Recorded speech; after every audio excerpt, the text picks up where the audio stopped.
All right, welcome back, everybody.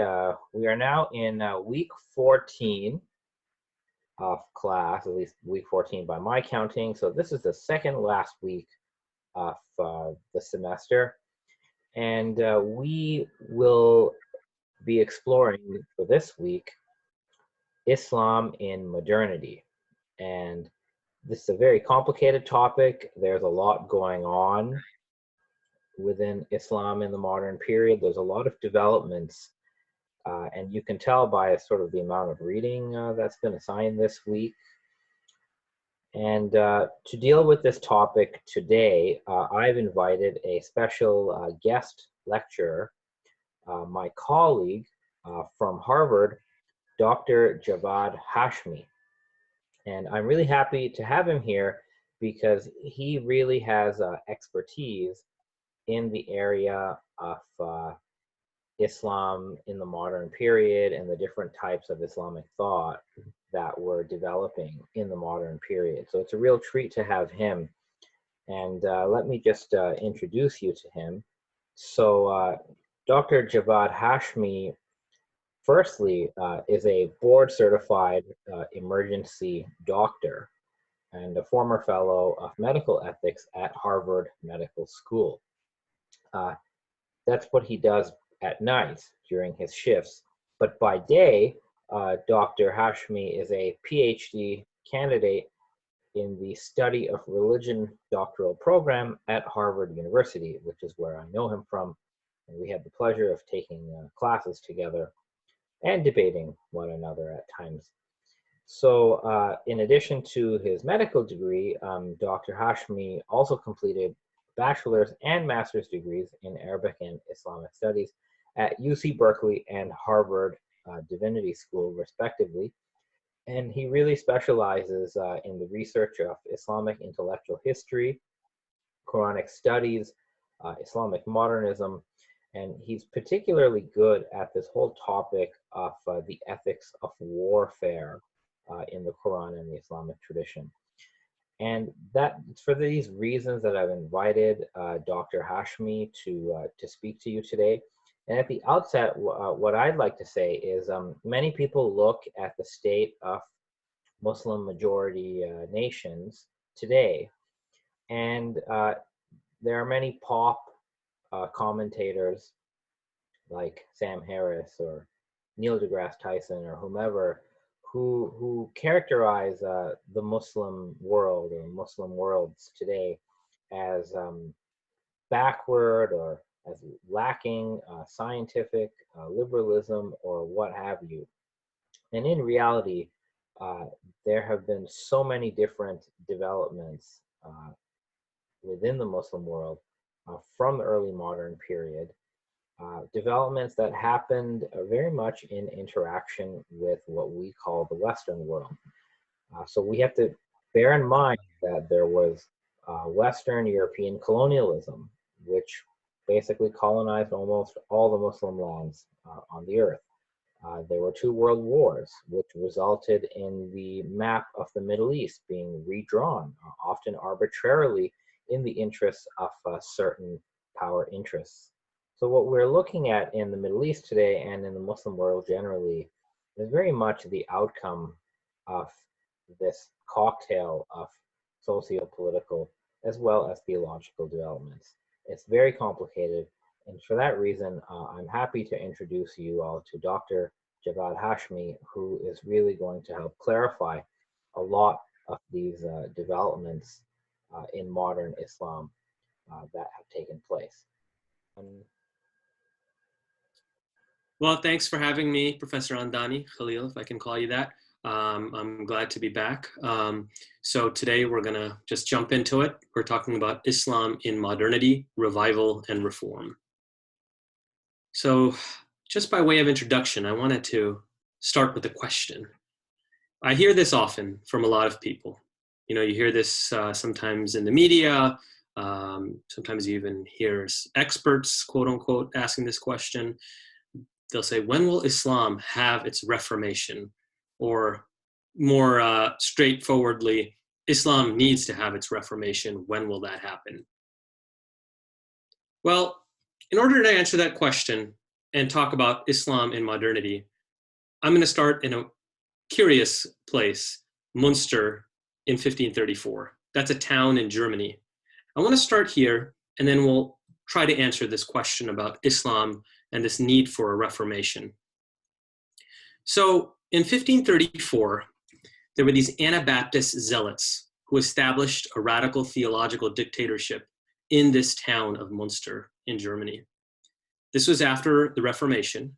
Anabaptists are from this Protestant Reformation, and they believe that everyone needs to be rebaptized as an adult, and they're very serious about this. So they establish their theocratic state. They force adults to be rebaptized, or they're going to be they're expelled from the city.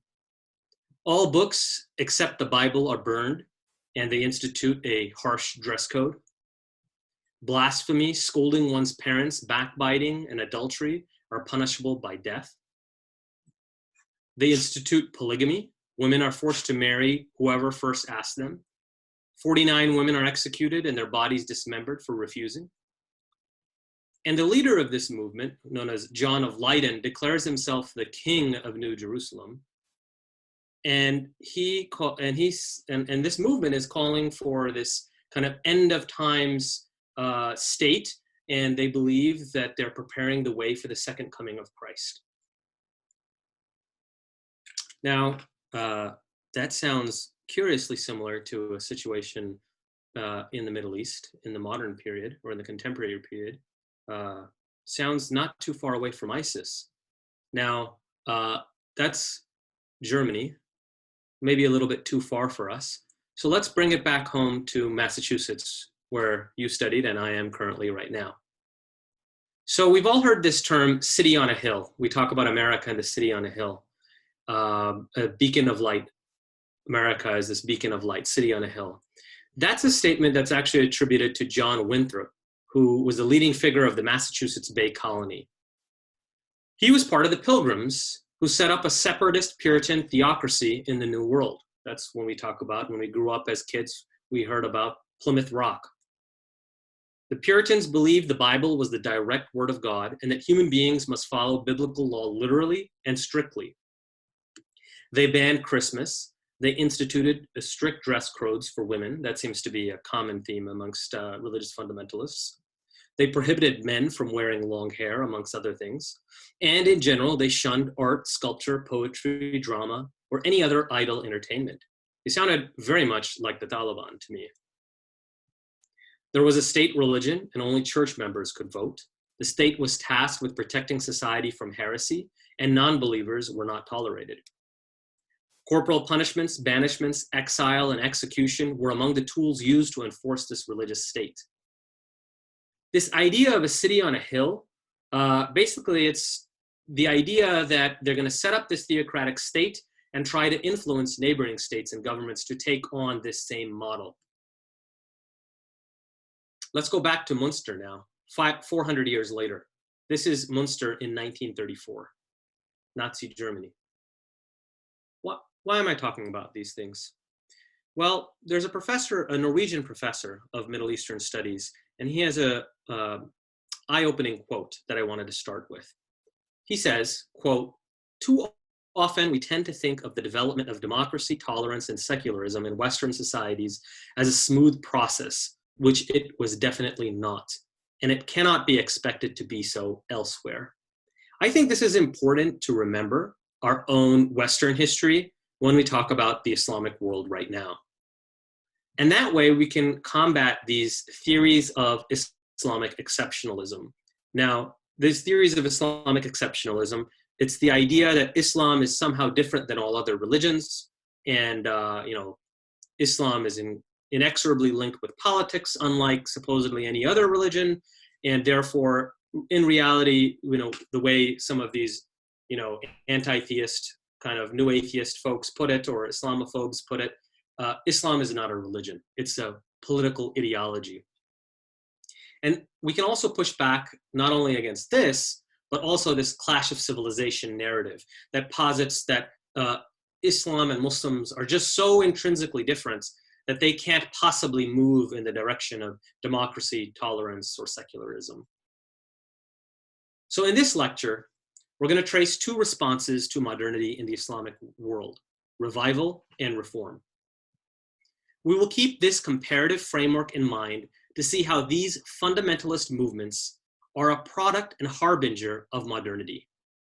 I think it's interesting to point out that in the Islamic calendar, it's 1441, meaning Islam is a younger religion than Christianity by far.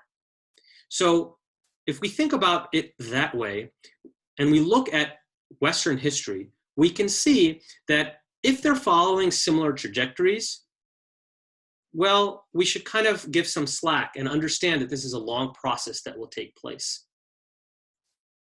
So we will look at the social, political, and historical context of these movements and avoid lazy, essentialist, or reductionist explanations. Just like we wouldn't say that Munster is a result of the intrinsic nature of Christianity or Christians, or Nazism is a direct result and it's completely tied to Christianity somehow. That Christianity is somehow exceptionalist in that way. No, in those contexts, we see that there's social, political, and historical factors at play. We're going to look at those when we look at the similar events that are going on in the Islamic world.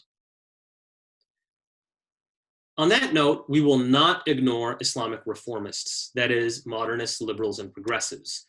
We can kind of say, according to at least many of us, the quote-unquote good guys. I think we often just heavily focus on the kind of conservative, radical elements, especially the extremists and the terrorists, but we hardly ever talk about the reformist side. So I'm going to dedicate part 3 of this talk to the Islamic reformists. And I want to give them their shake so you can see that it is quite possible that the Islamic world will go in a different direction than what you're seeing today. On that note, we will prognosticate about the potential future of Islam. So before we go further, I'm going to ask a question. What is modernity? I asked this question because once I was talking about Islamic modernism with somebody, and they asked me this question and said, define your terms. What is modernity? And I got to be honest, I was caught off guard. I didn't know how to define modernity. I felt quite silly, actually.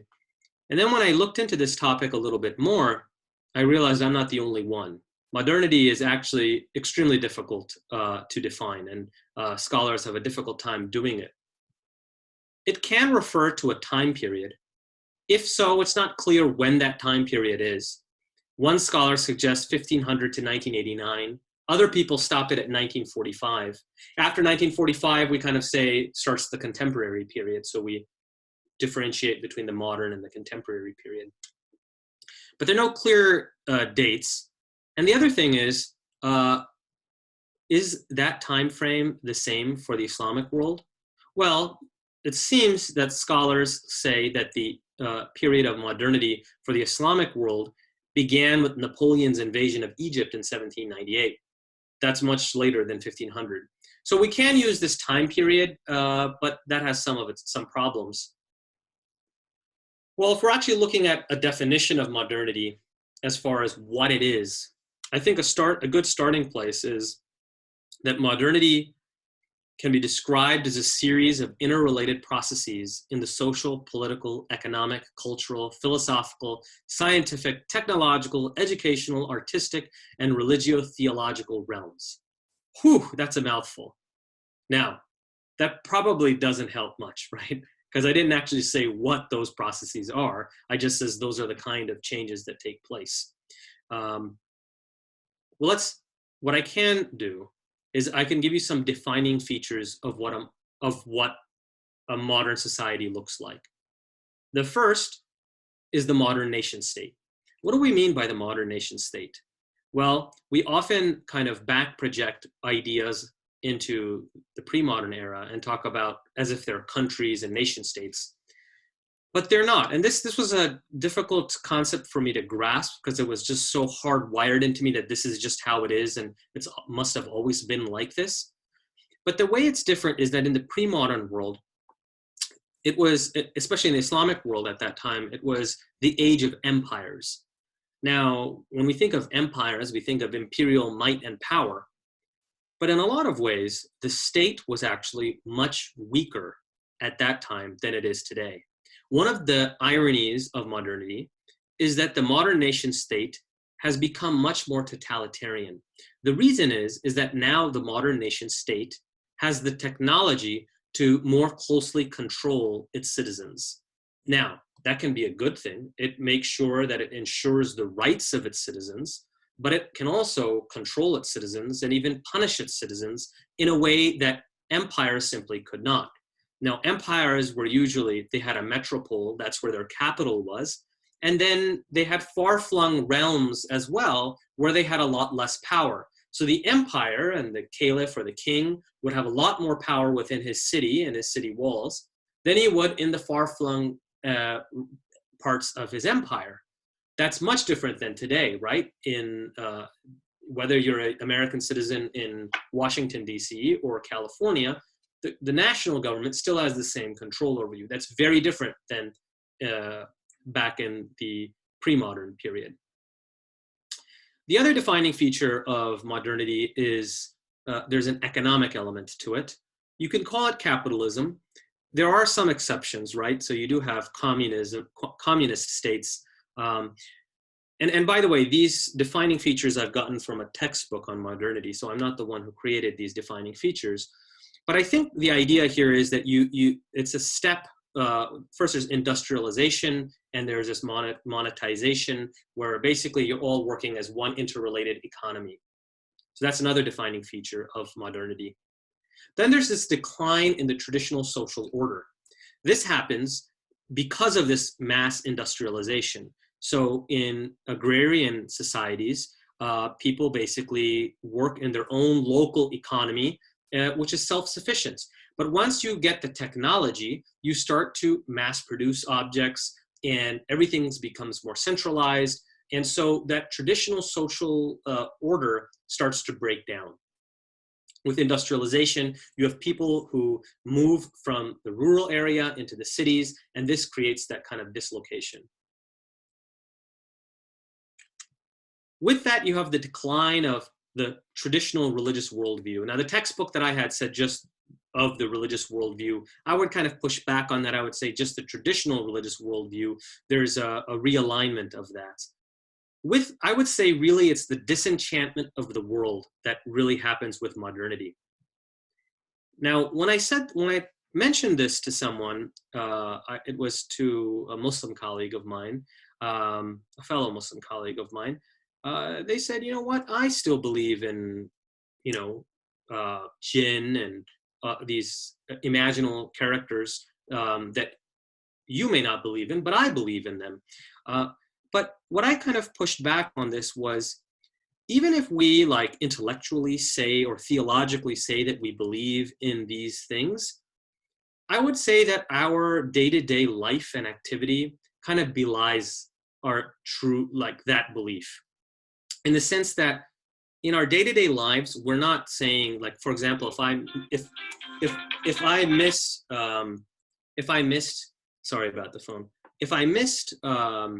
this lecture and I told you, well, I was about to come, but then a jinn came and, stopped me, and I would never do that, right? It's just in our day-to-day lives, even if we believe in something theologically, we're not actively engaging it with on a day-to-day basis.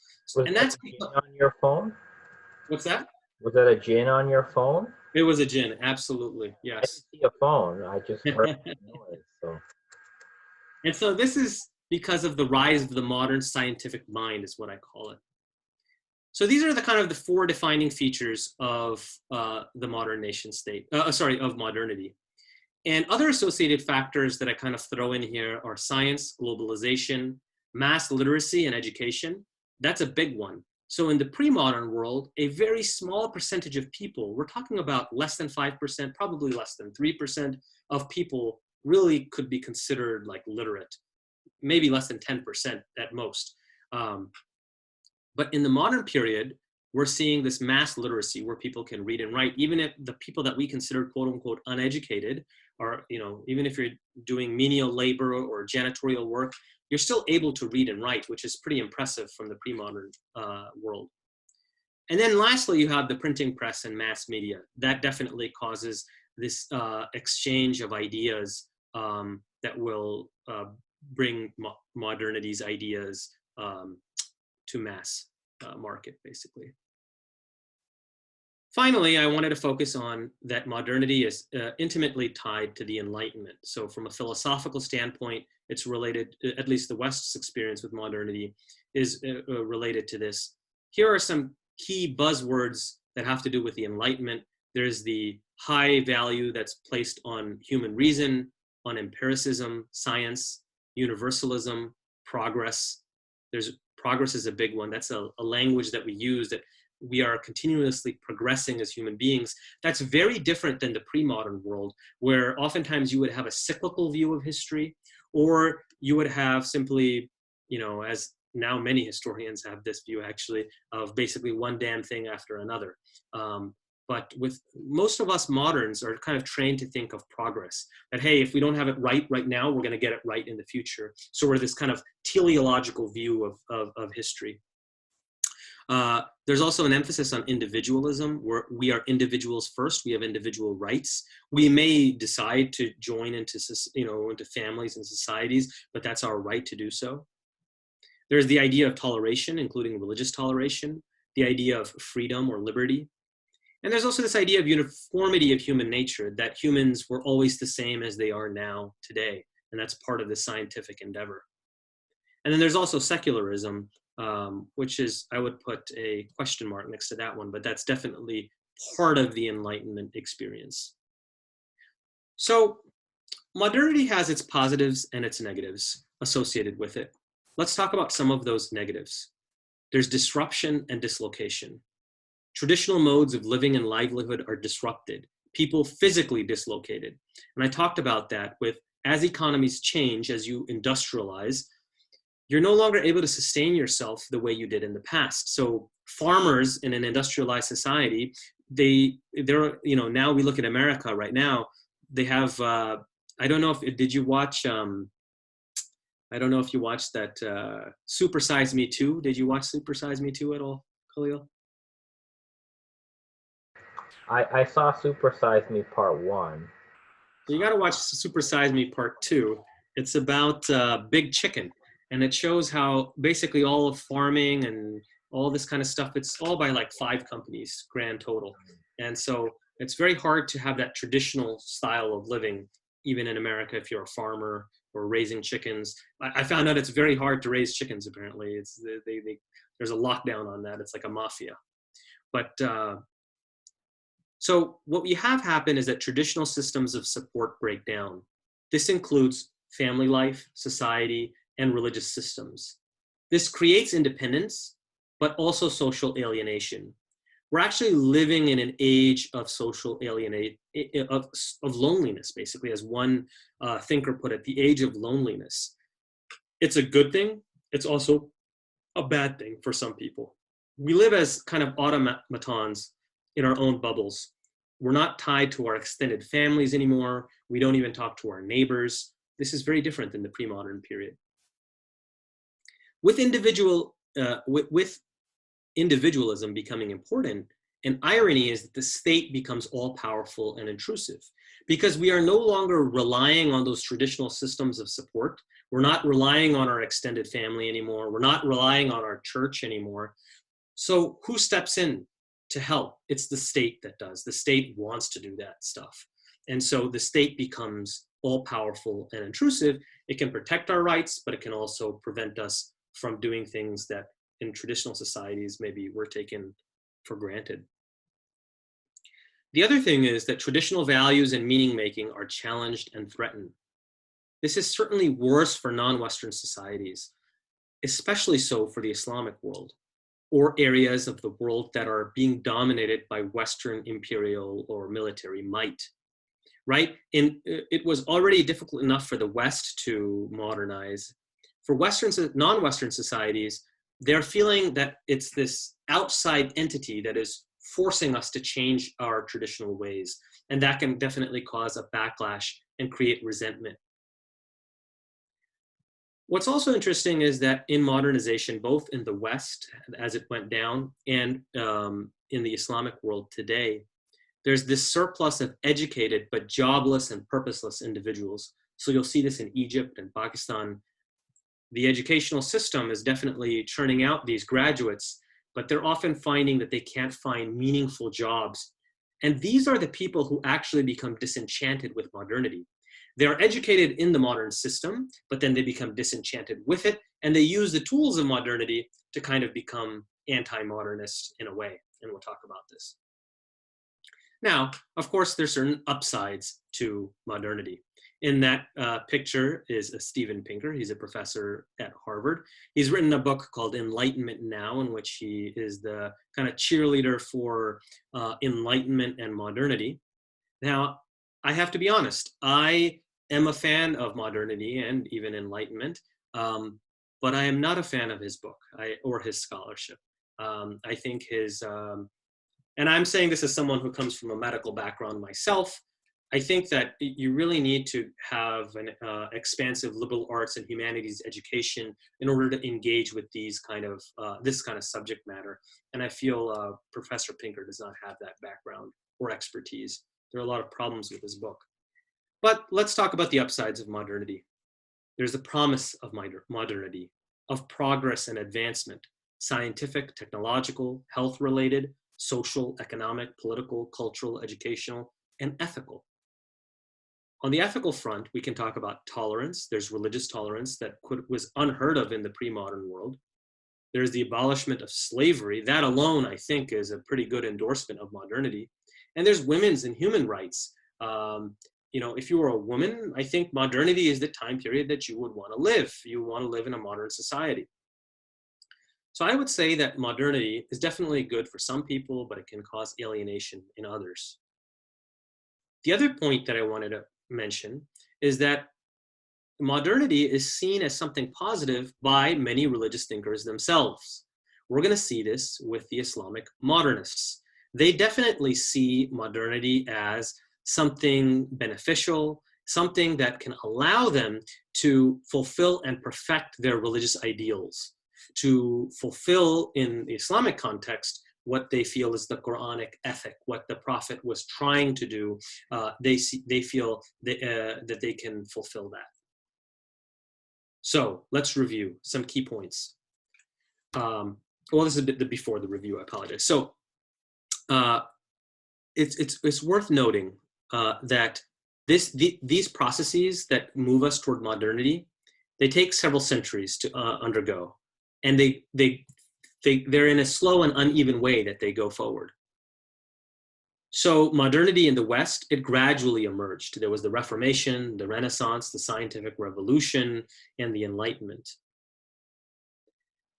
It's also interesting to note that the word modern can take on both positive and negative connotation depending on who you speak to.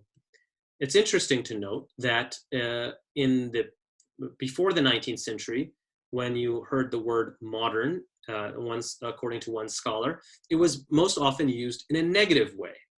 After the 19th century, it took on a very positive connotation, that being modern means that you're progressive, that you are open-minded.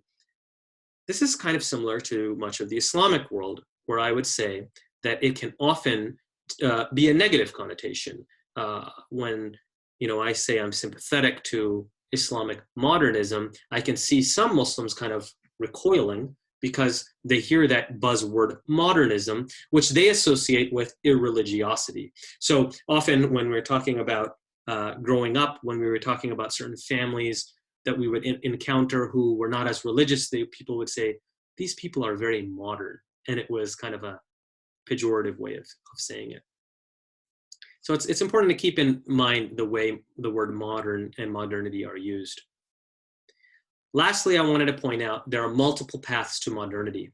So even though I put forward to you that I'm going to compare the West's path to modernity to the Islamic world, I don't want to endorse this idea that we're just following in the same exact footsteps and we're going to go to the exact same destination as the West.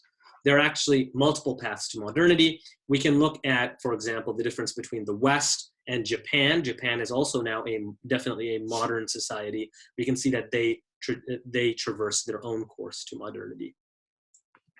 So it is my contention that the Islamic world has been undergoing this process of modernization and continues to do so in a slow, uneven, and halting way. When people ask, when is the Islamic Reformation going to come? I say, we are living in it. We are living the rise of Islamic modernity and Reformation. But we must take a longue durée view of history. So we have to use the long lens of history. If we just look at it in the moment, I think we're going to be misled. We need to remember what Europe's history was, that shaky path to modernity, and then we need to step back and look at Islamic history overall and look at the trajectory that the Islamic world is going in. Though I am distressed about the present situation in the Islamic world, I am cautiously optimistic about the future of Islam. And that leads me to part one, where we're going to talk about Islamic Revivalism. I think this would be a good time if we take a short break. Thank you.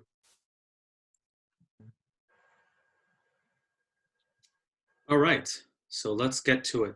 Islamic Revivalism.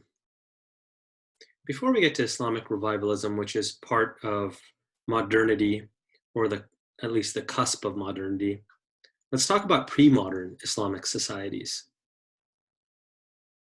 I think it's worthwhile to point out that Islamic societies, for the most part, were vibrant, pluralistic, and relatively tolerant.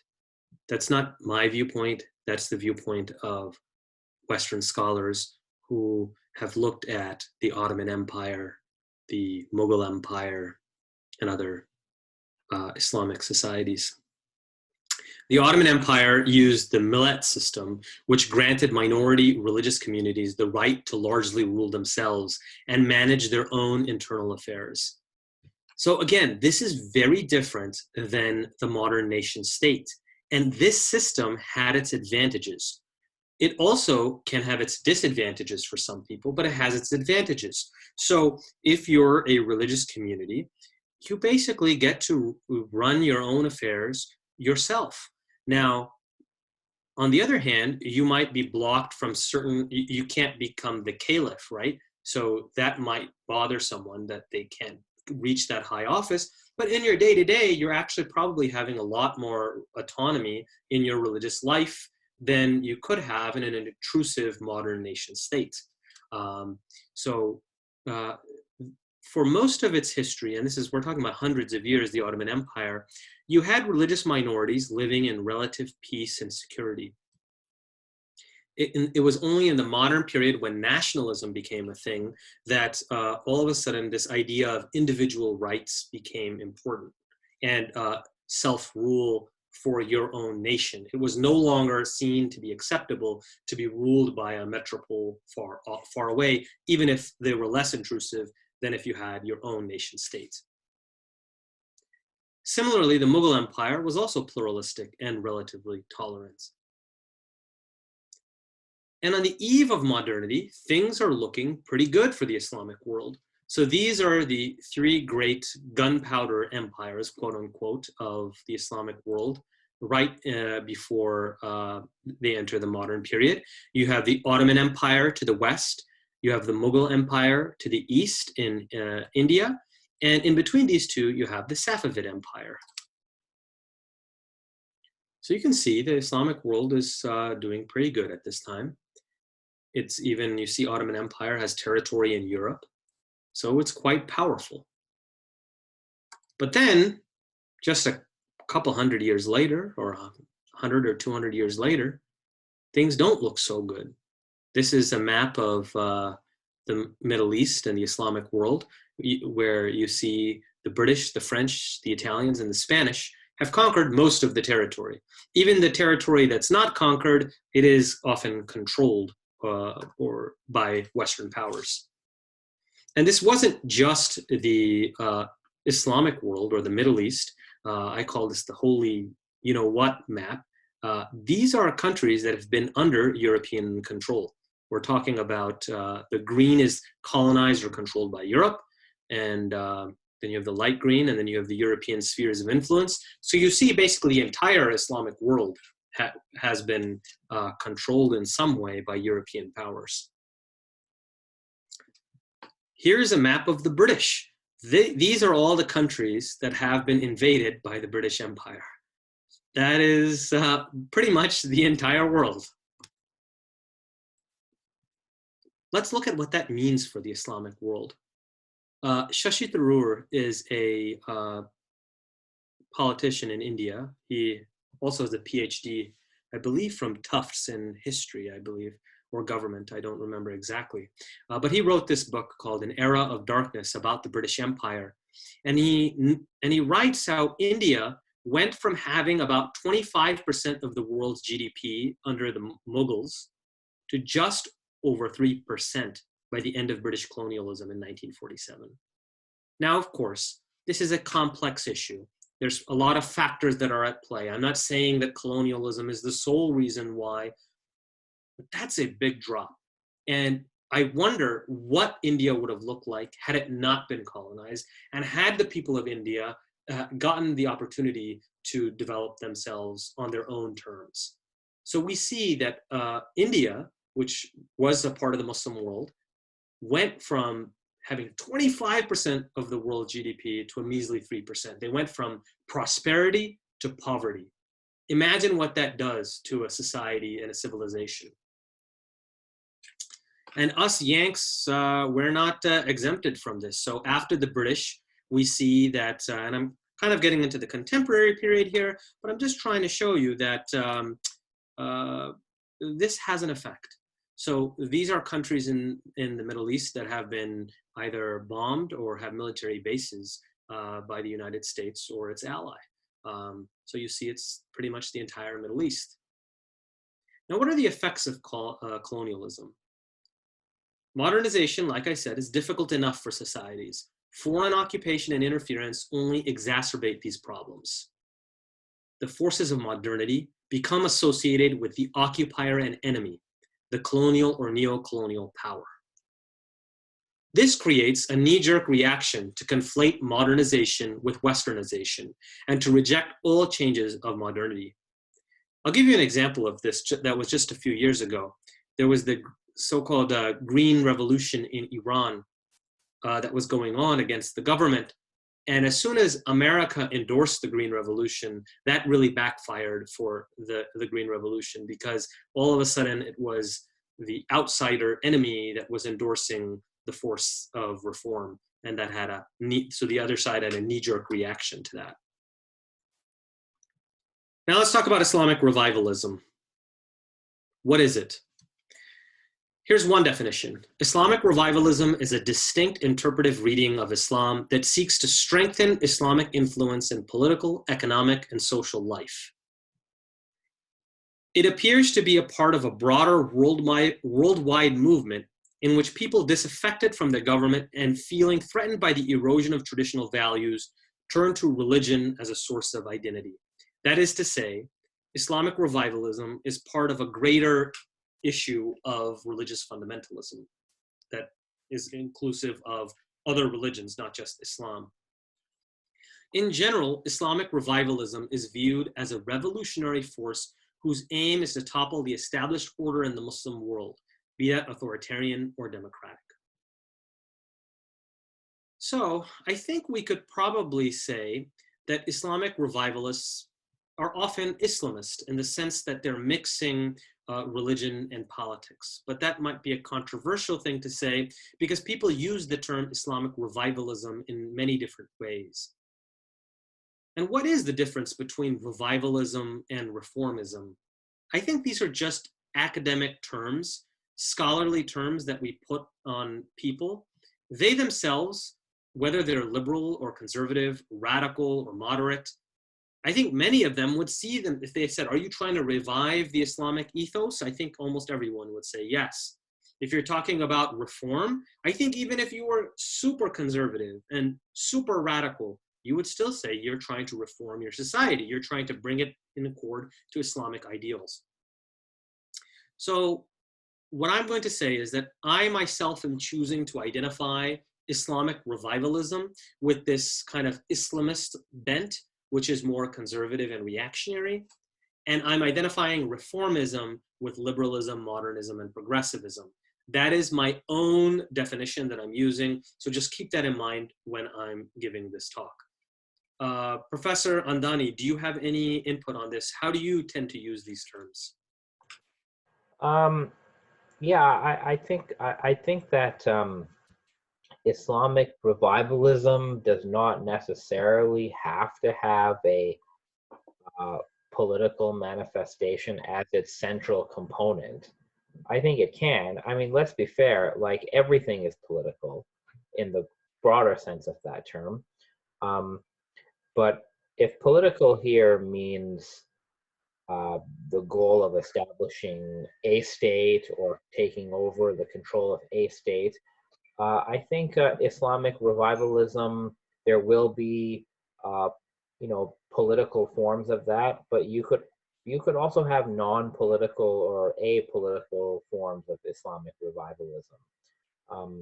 But I think, maybe you'll get into this, but people tend to believe when they hear these terms today, and based on what you see on television, there's this idea that the Islamic revivalists, that they are the ones who are, well, let me pose you this question. What's the difference between Islamic revivalism and Islamic traditionalism, right? Because revivalism is that sounds like, okay, we're going to go back to the 7th century, we're going to do things the way the Prophet Muhammad did things. But then you also have a whole 1300-year Islamic tradition, right, that's developed out of the 7th century. So what's the difference between someone who wants to really maintain that tradition, right, Sunni or Shia tradition, and a Islamic revivalist? I think that's a really good intervention that you're making here. So I'm going to agree with you after what you've said, that not all revivalists can be considered Islamists. I guess what we could say, and these are just terminology, semantics that we're talking about, but I guess we could say that Islamists are those who want to actually seek control of the state, whereas revivalists can do that, but they don't have to want to do that. They could just, but I do think they want to change the society around them. What I would say is that and this kind of leads to your second point or second question. I would say that revivalists want to change and transform, radically transform their existing society, which they feel is not in proper order. So that's what makes them a little bit more radical, and they want to return to some imaginary earlier period of time, whereas a traditionalist may not necessarily want to do that. A traditionalist is somebody who wants to continue with the status quo and kind of ignore the juggernaut, quote unquote, of modernity. I do think traditionalists tend to see modernity as they use terms like the onslaught of modernity. So they definitely tend to see modernity as a negative thing, but I think they're more trying to keep the status quo than to be going back to an earlier time period. And I think that's going along with what you were saying. Does that sound about right to you? Okay. All right, so let's move on. So here are a list of some Islamic revivalists in the 18th century. We're just going to go through their names right now and notice where they're coming from. So there's Muhammad ibn Abdul Wahhab of the Arabian Peninsula, which is basically the modern state of Saudi Arabia. We have Shah Waliullah of India. We have Usman Dan Fodio of West Africa. We have Muhammad ibn Ali as-Sanusi of North Africa. And we have Shawkani in Yemen. All of these figures are using similar buzzwords. There's tajdeed, which is renewal. There's islah, which is reform. Ijtihad, which I translated as independent thinking. And they all seem to oppose bid'ah, or blameworthy innovation. These are kind of common themes that are used by these Islamic revivalists. I would definitely keep these people in the camp of revivalist as opposed to reformist, but that's just based on my arbitrary definitions that I told you about before. They are using the word islah, which is reform, but they're using reform in the sense of returning back to an earlier period of time, that imagined earlier period of time, not a reform that a modernist would use to go to a future period of progress and advancement. But what's key to note here is that a lot of these terms are going to be appropriated by the modernists. So you'll notice that even somebody as conservative as Muhammad ibn Abdul Wahhab, he actually inspires modernists in in many places of the world, but including South Asia. So it's very interesting to note that Sir Syed Ahmad Khan actually did take some inspiration from Muhammad ibn Abdul Wahhab, even though he was opposed to his closed-mindedness, and he found many things problematic with the Wahhabi movement. But there was this common trend of appeal to all of these thinkers, because when they're talking about ijtihad, or this independent thinking, they're talking about cutting through the tradition and going back to the scriptural sources. When you do that, you have two possibilities. You could go back to the scriptural sources and come up with a radically fundamentalist and conservative conception, or you could go back to the scriptural sources and have a very liberal and modernist reading of the sources. So once you open that up, it's really a Pandora's box. You can go either way. And that's actually why many traditionalists oppose modernity, precisely because of that. And they think that, and I can understand why they say that. They say that modernists and fundamentalists are the basically flip side of the same coin. And I can see why they're saying that. They're basically doing the same process, but they're just coming to different polar opposite results. So we're going to see these kind of concepts are going to reoccur amongst the Islamic modernists, but they're going to go in the complete opposite direction with them. So we're not going to be able to discuss all of these figures, but what I'm going to do is I'm going to pick just a handful of major groups, and we'll see some common themes that unite them. So first we'll talk about the Wahabis, which were founded by that first thinker, Muhammad ibn Abdul Wahhab, which in the modern Saudi Arabia. So that's in the 18th century. Then I wanted to pick some group from the 19th century. So let's pick the Deobandis from India. In the 20th century, let's talk about the Muslim Brotherhood, which is founded by Hassan al-Banna, and Sayyid Qutb also had a major role to play in its ideology. Then we'll go to Pakistan for Jamaat-e-Islam, which was founded by Maududi in the 20th century. And finally, we'll look at one Shia example, which is the Islamic or the Iranian Revolution by Ayatollah Khomeini in 1979.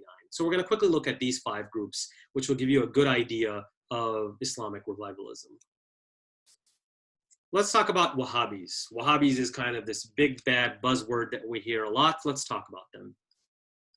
I put founded in quotes because it's, I don't know if it, they don't call themselves Wahhabis, but the founder was Muhammad ibn Abdul Wahhab. I do notice that people often will call him Wahhab.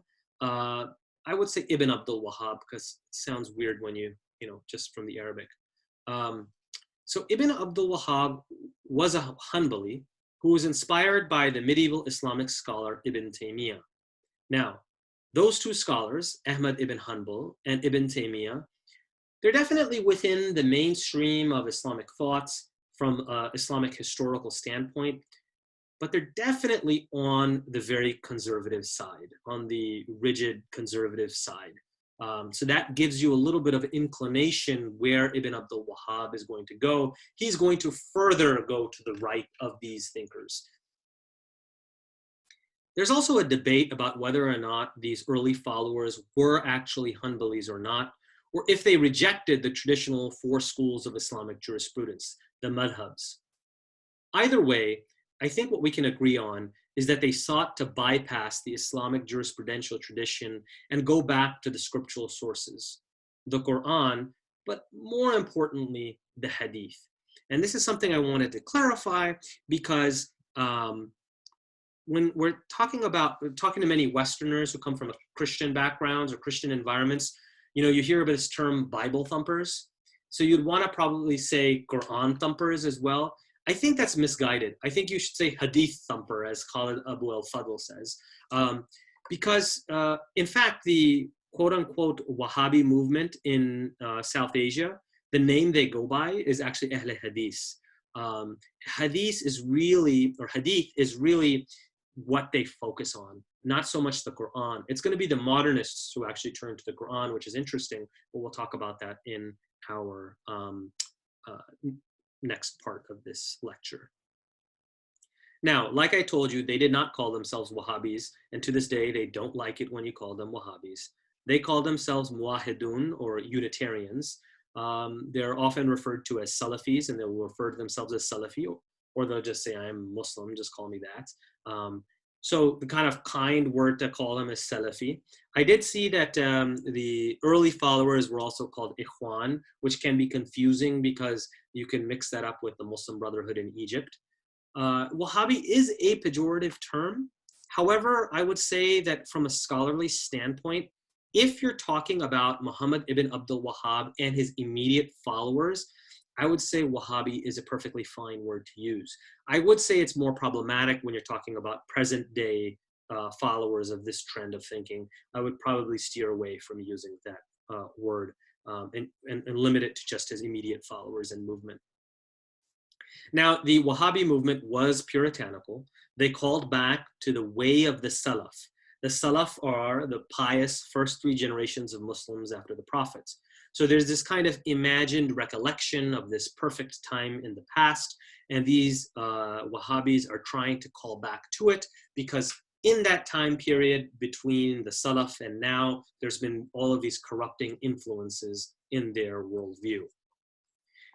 On that note, they shunned what they called bid'ahs, or blameworthy innovations, that they felt were accretions into the pure faith of Islam. And they often attributed these accretions to other faith traditions, which they did not take a very ecumenical view of religion. They believed that many other Muslims had lapsed into shirk or polytheism and were therefore kafirs or infidels who needed to be fought, subdued, or even killed. Now, this is a very controversial statement. Whether this was actually the view of Muhammad ibn Abdul Wahhab, I think it would take an expert on him to say. I've seen scholarship on both sides of this issue. There's Natana DeLong Bass, I believe is her name. She takes a kind of more sympathetic and charitable reading of him. But there are other scholars who say, no, he really did militarize the views of Ibn Taymiyyah. So there's views on both sides, but what I think we can agree on is that at least his followers definitely went on this trajectory in the short term, but then eventually, as the Saudi state got established, they started watering this down and tried to kind of clamp down on a little bit more of that extremist bent. Professor, you had a question? Yes, so couple questions. So the first is that in one of the articles we have for this class by Khalid Abu Fadl called the ugly the ugly modern and the modern ugly, he says in there that Muhammad ibn Abdul Wahhab's brother and his father like disagreed with his views and disowned him, and that at that time, at the time he was doing this, his ideas were not received like very positively by most Muslim scholars. So I guess one question is about sort of like how was this person received, right? That's Yeah. one question. The second question was, what was it? What was the basis for him or his immediate followers? What was the basis of saying that Muslims have fallen into polytheism or shirk? What particular Muslim practices or beliefs is he talking about that is shirk? And is this type of shirk, correct me if I'm wrong, but there's different levels of shirk, right? Like it could be minor shirk, but there could also be a major shirk, which sort of takes you out of Islam. So is that the shirk that he was talking about? And again, like what made him think that?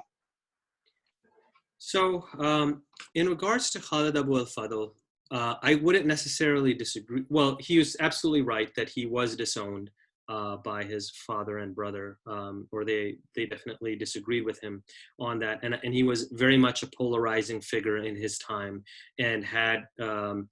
I would say that yes, it would be correct to say that more people than not opposed him and his movements. And that it took time for him to build up steam. And he did so because the followers that he did have were very zealous. And if you have a zealous group of people, you can gain steam even if you are a minority.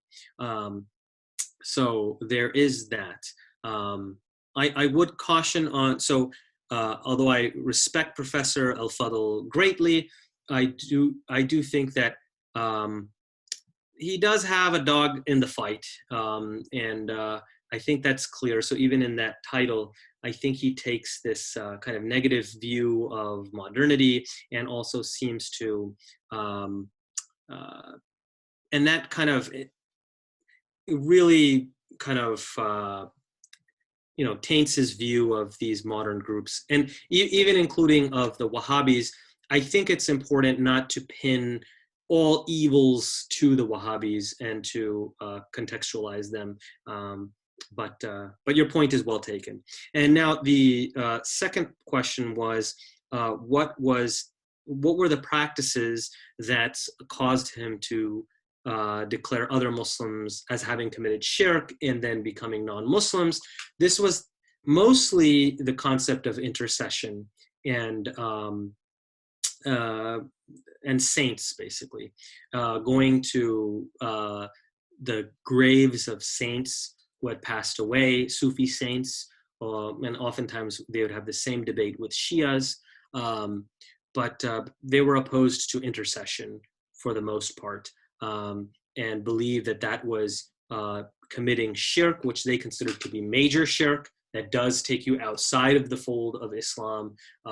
So and that was kind of the real point where he kind of innovated, you could say, is where he then said that legitimates you into waging war and killing those kind of people. And so that's kind of the move that he makes that's quite radical. And I have read his text, and he definitely says that somebody who does these things is deserving of execution. But if you read Islamic historical texts, when a scholar says that, it doesn't necessarily mean that they want you to do that, which is, I know, a strange point to make, but sometimes they're just making a rhetorical, theological point. But regardless, his followers definitely took it in the direction of doing that. And so they attacked Sufi shrines, they attacked Shia places of worship, and their followers were quite radical and extremist when it came to that. Yeah, I wanted to add to that there's a famous cemetery in Medina, right? The Bakke Cemetery, where many descendants of Prophet Muhammad and his family members are buried, right? Many of the early Shi'i imams were buried in the Bakke Cemetery, and it was if you look up, if you Google this, you may find some pictures of this place. And this was a site of Shi'i Muslim and Sufi pilgrimage. Well, even Sunnis too, right? Because what we have to keep in mind about what the Wahhabis are saying is that by this time, I think we're in the 1700s, right? So by this time, Sufism indirectly has massive influence amongst Sunni Muslims, right? Massive influence. And Shia Islam has exerted a great influence as well through both, spiritual and political expressions. And this idea of Muslims seeking God's blessings through intermediary figures, descendants of the Prophet, Sufi masters, and just general holy men, right? Even local holy men, local saints, whether dead or alive. That this was such a widespread practice, widespread all over Muslim lands. It's prevalent in South Asia, it's prevalent in the Levant, it's prevalent in Egypt, right? I'm not even sure about Europe, but they probably have their local saints there too, like in the Balkans, for example. So this idea of the legitimacy, not the requirement, but just the permissibility of a Muslim monotheist seeking God's blessings through an intermediary figure, a holy person. Preeminently, it was the Prophet Muhammad who they sought this through. But this was well attested in the tradition. And I just wanted to say that the Wahhabi position toward this as major shirk, ironically, is an innovation, at least as far as the Muslim tradition is concerned. So the idea that seeking intercession or mediation, the idea that that is idolatry is an innovation, which is just ironic from a group that sort of claims to be revivalist in a sense. But it was the Wahhabis who destroyed the Bakke Cemetery, right? And even if beyond the issue of intercession, they're destroying, I mean, the Saudi state has continued to do this. They're destroying historical sites that has Islamic history. So that's something that's quite distressing. And on that point of intercession, what I would say is, and this is an interesting, linkage. So the Islamic modernists are all, and that's why I say there is this connection. Islamic modernists are also not fans of intercession for the most part. They don't agree with it. They would consider it to be a type of shirk. They don't really go into this terminology of major and minor shirk. They don't, I think what really, I do think that if you looked at the Islamic tradition overall, you will find definitely views where somebody writes in a book that this is shirk. That's going to be there. But you're not going to find in the practice people actually going out and saying, let's go get those people. Because like you said, it's everybody. You can't go against everybody. And so that's what I said, that sometimes, and that's why I'm kind of being a little bit charitable to Muhammad ibn Abdul Wahhab, because I've seen this in other historical texts. For example, Imam Ghazali said about the Islamic philosophers, as we know, that they should get the sword for what they said, but he didn't actually have this happen, and it didn't happen. So, that's the only kind of room of doubt I'm giving Muhammad ibn Abdul Wahhab, but it might be too much charity that I'm giving him. But where I would say is that they're definitely innovating, is going to this extreme of actually implementing and enforcing this dogmatism on other Muslims and seeing other Muslims as non-Muslims, that even that idea, so a modernist would reject this idea of even going after non-Muslims, let alone other Muslims. So you don't have to agree on this issue of intercession to say, I respect you for what you're doing, and let me do what I'm doing. So I think this is truly a dangerous path that the Wahhabis started, unfortunately. Yeah, and I just thought when you were saying when you said there's a connection. So yeah, I read that the modernists like Muhammad Abdo and Rashid Rida and some of these people, I don't know about Sayyid Ahmed Khan, but I don't know, they were against intercession. I don't think they disowned. I don't think they threw people outside the pale of Islam for doing it, for practicing it. But I heard they were against it, and then I was just thinking, because this is sort of part of another presentation I'm going to give this week, but the Protestant Christians, generally speaking, opposed the intercession of saints in Roman Catholic Christianity. I mean, it's one of the major issues, right? So I wonder, I mean, is this a coincidence where like Protestants, Wahhab, like Wahhabis and Islamic modernists, they all have a problem with intercession, and how much of the anti-intercessionist mentality is attributable to the disenchantment of the world. Like, we don't believe that we live in a world populated by, I don't want to use the word demigod, but we don't believe the world is populated by spiritual forces that can affect our life now. So if that's the world we live in, there's really only a God that's outside, totally outside the world. And distant. And distant, right. So then intercession sort of doesn't make sense. You're absolutely right, Khalil. And I think you're right to notice that connection. And there is a scholar, I believe her name is Tina Purohit. I hope I'm getting it right, but she actually is writing a book, or has just published it, on how many of the Islamic modernists themselves understood this link. They wanted a Protestantization of Islam. And in the South Asian context, I've absolutely seen this, where they did think that Islam needed to go in a similar direction as Protestant Christianity. So yes, I think that there is that connection. All I will say is that it doesn't necessarily need to be a negative thing that they're mirroring this process they see in the West. So many of them, and I do think that Protestant Christianity mirrors Sunni Islam in the modern period with these two groups, the revivalists and the reformists.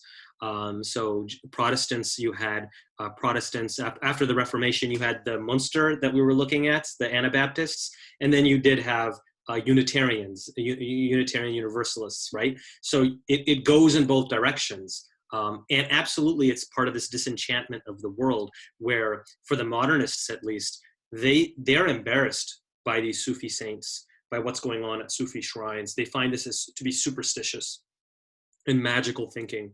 And that kind of, that's the reason why sometimes modernists can be more Salafi than the Salafis when it comes to, a Wahhabi or a Salafi, however you use the term, would actually believe in some limited intercession through the prophets. They can't completely deny it, since there are reports in the Hadith traditions, but the modernists will reject these as well. But the difference is the modernists won't say, let's go kill and fight other people. They'll say, this is, they believe in ecumenical practice, difference of opinion, freedom of thought, freedom of religion. So that is the difference. But you're right to notice that connection. All right, should we move on? All right. So we already talked about this point, but they opposed and attacked Sufis and Shias, their places of worship, their shrines, did a lot of damage, and we see that problem continue to this day. Now let's talk about the Saudi-Wahhabi alliance. So Ibn Abdul Wahhab would probably have vanished if it wasn't for this alliance, this holy or unholy alliance, depending on how you view it. But the House of Saud, which is the founders, the political rulers of Saudi Arabia, they went into an alliance. So there was an alliance between the state and church.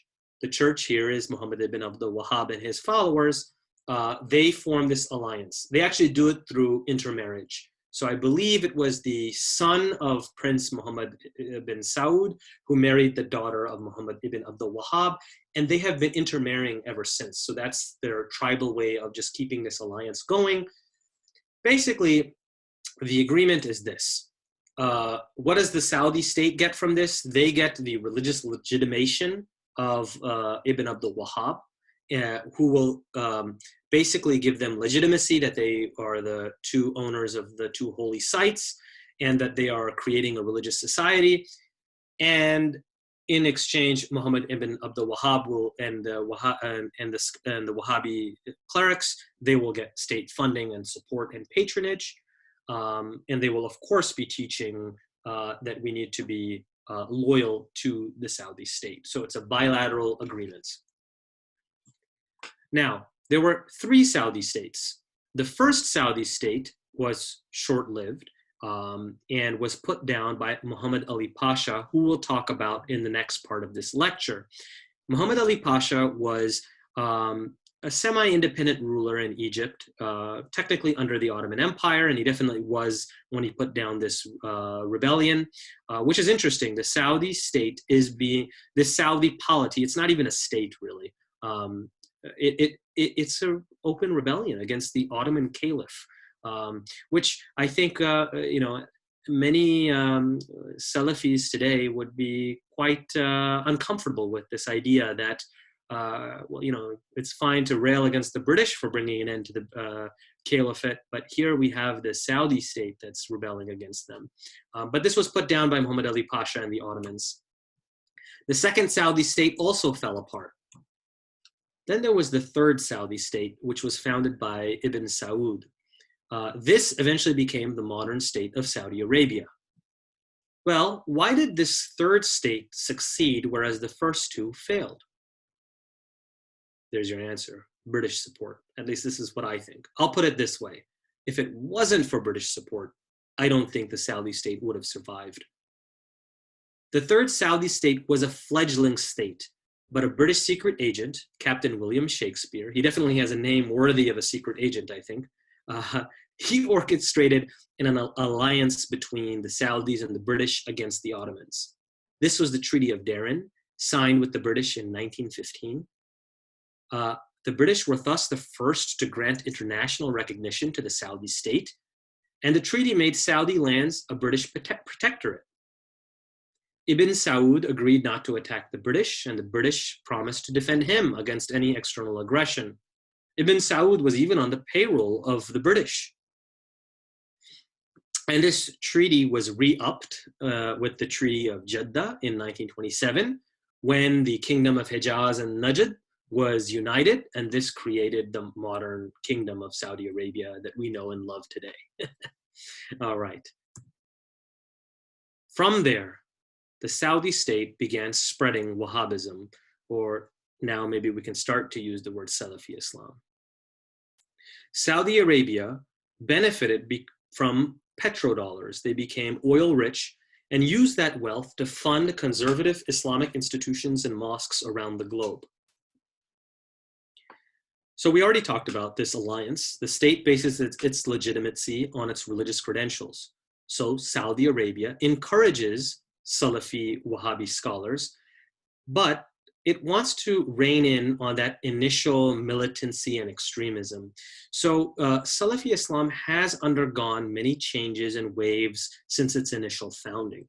And the Saudi state tries to encourage the quietist trend, which preaches basically that you need to be loyal to the Saudi state. But those militant roots are always there. And they're there for rediscovery by the followers of this trend of Salafi Islam. So you'll often see that people will switch between different trends and can often radicalize or go the other direction. And this can result in mutations like Al-Qaeda and ISIS. So I told you earlier that I don't like blaming everything on the Wahhabis. I really want to be fair as a scholar. I don't think it's fair to say that the Saudi state is the same as Al-Qaeda and ISIS, or their version of Salafi Islam is the same. But what I will say is that Salafi Wahhabi Islam of Saudi Arabia, that quietist trend, even though it may not be violent, it is definitely puritanical, fundamentalist, and it can easily mutate to this militant, extremist, jihadist version that is embraced by Al-Qaeda and ISIS. So that's what I'll say. As one expert put it, that kind of quietist trend of Wahhabism, it gives the music, it plays the music that the extremists dance to. So they may not do the dancing themselves, but they're the ones playing the music. So that's Wahhabis. Any last thing on Wahhabism before we move on? I just want to just share that there's a good article that's been published recently about the influence of Wahhabism in Indonesia. I don't know if you've read it, but it's been going around. So it's something worth checking out. And there's a whole sort of backstory of how Wahhabi Islam sort of penetrates these different areas, and how it really basically there's an ethnic dimension to this. So I'll give you an example. In South Asia, right? So right now we're in the month of Ramadan, and it's been, I don't know, for some time in South Asia, India, Pakistan, Bangladesh, these places, um, people wish each other Ramzan Mubarak. And people, so it's the month of Ramadan, that's how you say it in Arabic, but when these terms are sort of transferred to Urdu, Hindi, Gujarati, and so on, Ramadan becomes Ramazan, because the same letter in Persian is a Z instead of like a D type sound. So people say, Ramazan Mubarak, blessed, have a blessed Ramadan. Or similarly in these places, South Asia especially. Remember, for everybody to recall, like there are more South Asian and East Asian Muslims than there are Arab Muslims. So similarly, people would say in South Asia, when you say goodbye, Khuda Hafiz, Khuda Hafiz, like Khuda, of course, Persian term for God, right? Well, may God be your protector. May God protect you. And what's happened recently with the spread of, sort of Salafism, Wahhabism, is that these everyday greetings become Arabized. So now instead of Ramazan Mubarak, it's Ramadan Kareem, where you see South Asians and East Asian people now, they're not using their indigenous, the indigenized form of Islam in their language. They're now using these very Arab forms. So Khuda Hafiz becomes, Allah Hafiz. Right. So these are small changes, but the small changes are indications of a sort of bigger change underneath. So I guess my only point is that we can't forget that these forms of Islam, a lot of the revivalist forms of Islam, not all, because you'll talk about, the Deobandis, for example, not all, but a lot of the revivalist forms of Islam are also the sort of neo-Arab forms of Islam, culturally speaking. Just on that point, with my own name, I face this. So and people will tell me that it's an Arabic name, and they will insist on pronouncing it Jawad or Jaw. They will have their own way of pronouncing it. But I'm ethnically Pakistani. I like my name being pronounced Javad. That's how I have, I speak Urdu in addition to Arabic, but I prefer the Urdu pronunciation, and that's my identity.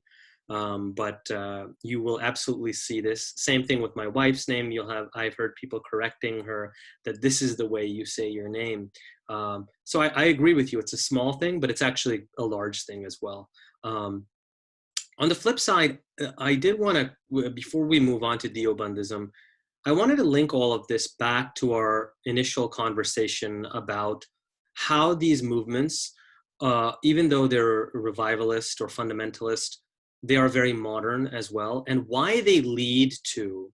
The theory is that they will lead to, or they're one step in the process of modernization, is that one thing that we have to give these groups credit for is the fact that there is this ethic of egalitarianism within within all of these movements. So let's talk about Wahhabism. So one of the reasons why they've been extremely successful in reproducing is their model is quite genius, actually. So they just founded a few flagship universities in Saudi Arabia. We're talking about a handful. And then what they do is they offer full paid scholarships to students from around the world. They have a quota for every country that they can. And then they have a rule that once you study there, you get a full ride, you get a stipend. And then the only thing that you have to do in exchange is go back to your country and do your work in your own native country. and that really spreads their belief system far and wide.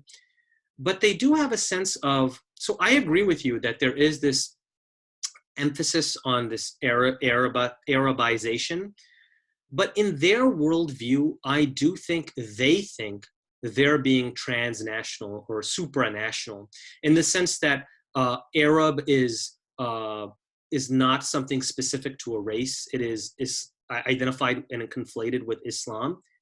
However, that comes with a underside to it, because if you look at the reality of it, that kind of belief can only lead to kind of this Arab pride. And you see that the way, despite this profession of egalitarianism, the way, for example, South Asians are treated in Saudi Arabia and other Arab countries is absolutely deplorable. And they are seen as subhuman, not on par with Arab Muslims.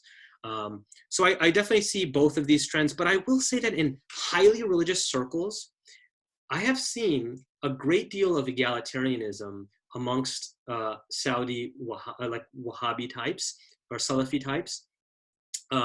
They don't have a lot of racism. They have scholars who are Black, who are coming from all sorts of backgrounds. Where they have the intolerance is people who are outside of their religious group. Everyone else, but everybody within their group is like on equal footing. And this is something that also happened in the example of the Puritans that we talked about earlier.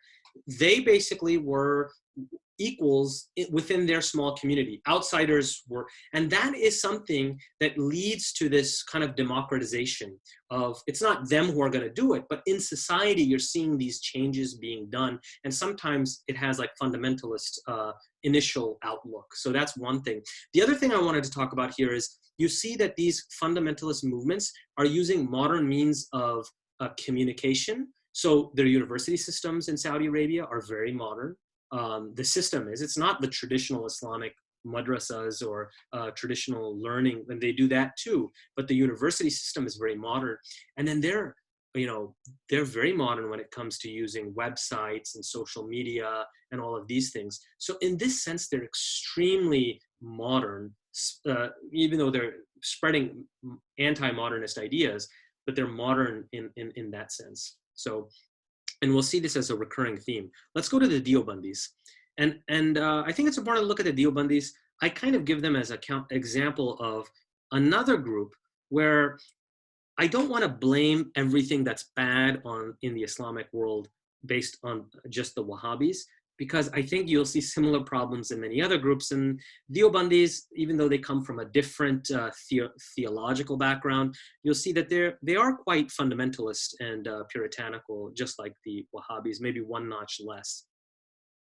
So the Deobandis are named after an Islamic seminary that was founded in Deoband, India, in the 19th century under British rule.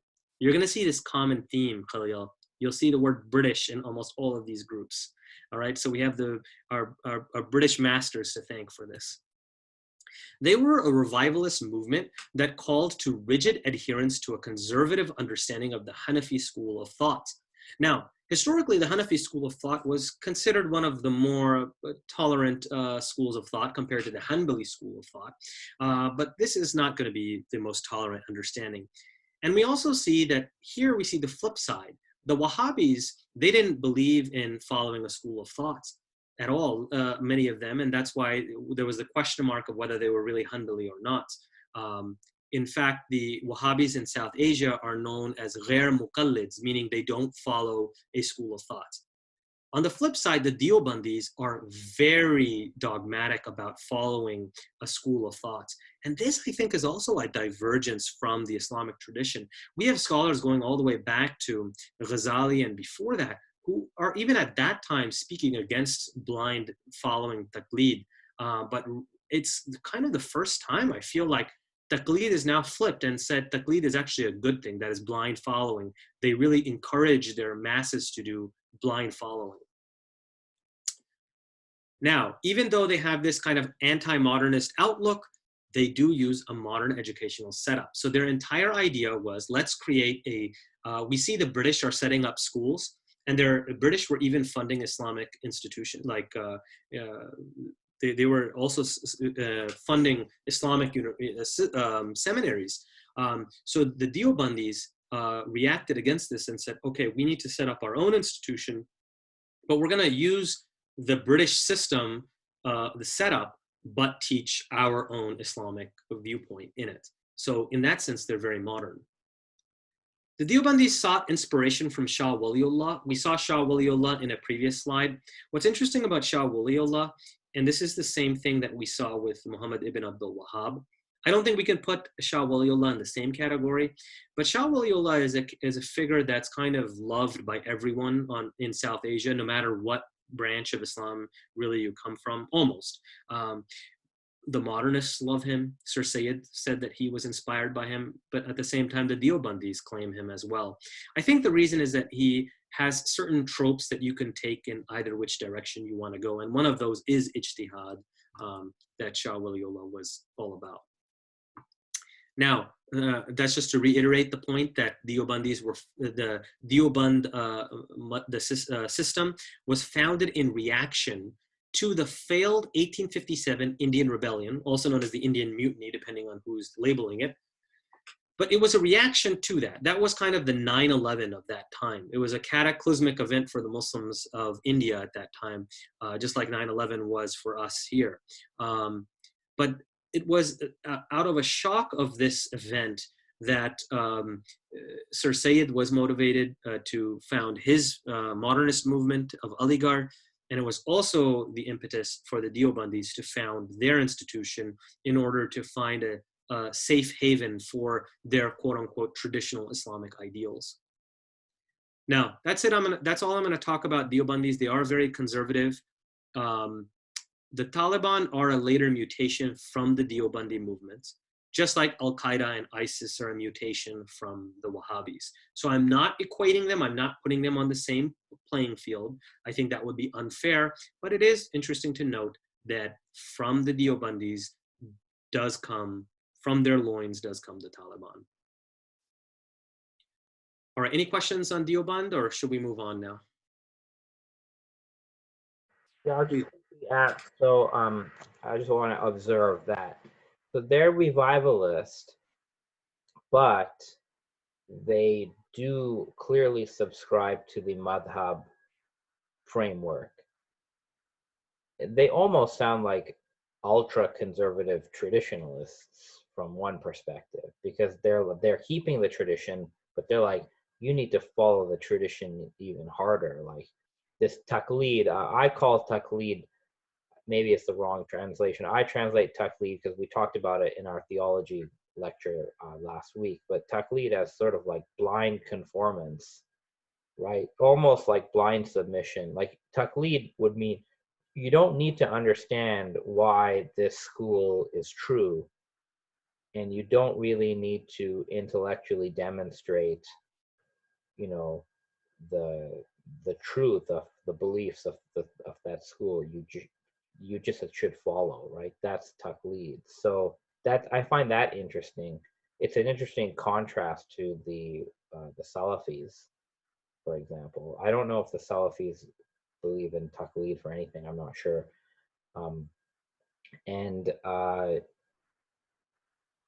I guess what's the Deobandi like? Do they have any sort of shared theological beliefs with the Wahabis? So are they anti-intercessionist as well, or are they more sort of like, you know, are they more serious about like the Hanafi fiqh? Like, so I think the way you describe them is absolutely right, that you could call them ultra-conservative traditionalists for the most part. I mean, that's you will have a here and there a Deobandi scholar who's more reformist-minded, so I don't want to say that they're all the same. But I think there's a gray zone between revivalist and there's an overlap between it. So if you can think of it like a Venn diagram, or unfortunately in my lecture I didn't have as great diagrams as you have in yours, but I do think there's overlap. So I think they're revivalist and they're also traditionalist. They're traditionalist revivalists. They're definitely, and the reason why I would say they're revivalist is because they are seeing the world around them as being corrupted. India is so corrupt that they have to kind of fall back into their seminary and their world. And they live in kind of their own bubble. They create their own bubble, and that's what they believe. And so from their loins comes, for example, the Tablighi Jamaat, the TJs, as we call them. They are like the equivalent of the Jehovah's Witnesses who are going door to door. Why are they going door to door? They're going door to Muslims' houses, right? Because they're seeing that Muslims have become lapsed in their practice. So they see people as falling from what true Islamic ideal is. So they are seeing that world as being corrupted. So that's why I put them in the camp of revivalists. As far as your question about intercession, it's interesting. So in South Asia, the other major trend of Sunni Islam is called the Barelvi school of the Barelvi movement. And they are definitely more, so both Deobandis and Barelvis are technically Sufis. I would say Deobandis are almost nominally Sufi, but really Barelvis kind of play that up a little bit more. And so what you see is that compared to Barelvis, Deobandis are very strict on intercession. So you'll often see polemical debates between Deobandis and Barelvis on this issue of intercession. So Deobandis are definitely stricter on it compared to them, and probably compared to Shias as well, or definitely compared to Shias. But then you have, all of a sudden comes into South Asia, the Ahl Hadith, who are basically the Wahabis of South Asia. They just go by the label Ahl Hadith. And all of a sudden the Ahl Hadith are outflanking the Deobandis. So I would say they do fall in a more middle ground, but in practice, they tend to be always railing against the Barelvis and the Shias for intercession. So that's how you would see it. And you could see that in the example of the Taliban. And the Taliban, for example, got along very well with Al-Qaeda, at least after the invasion of Afghanistan. And so you see that their practice is very, in practice, their practice is similar. So they reach a lot of the same conclusions, even though they may have a different methodology to get there. That's what I would say. So they're both very strict as far as like women's rights. Life for women under their rule is very, very difficult. Their Wahabis are veiling their women head to toe. So are Deobandis. Their treatment, their ideas towards non-Muslims would be pretty similar. Although the flip side of this is that Deobandis, because they were initially founded in India, I would say that the Deobandis in India probably have a different outlook on things because they're now part of a state where they're a minority.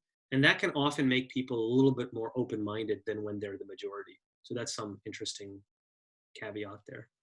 But all right, shall we move on now? Let's move on to the Muslim Brotherhood. We're almost done.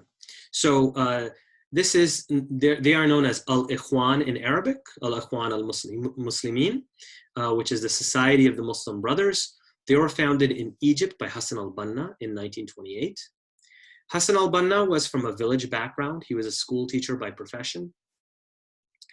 Interesting again, here come the British.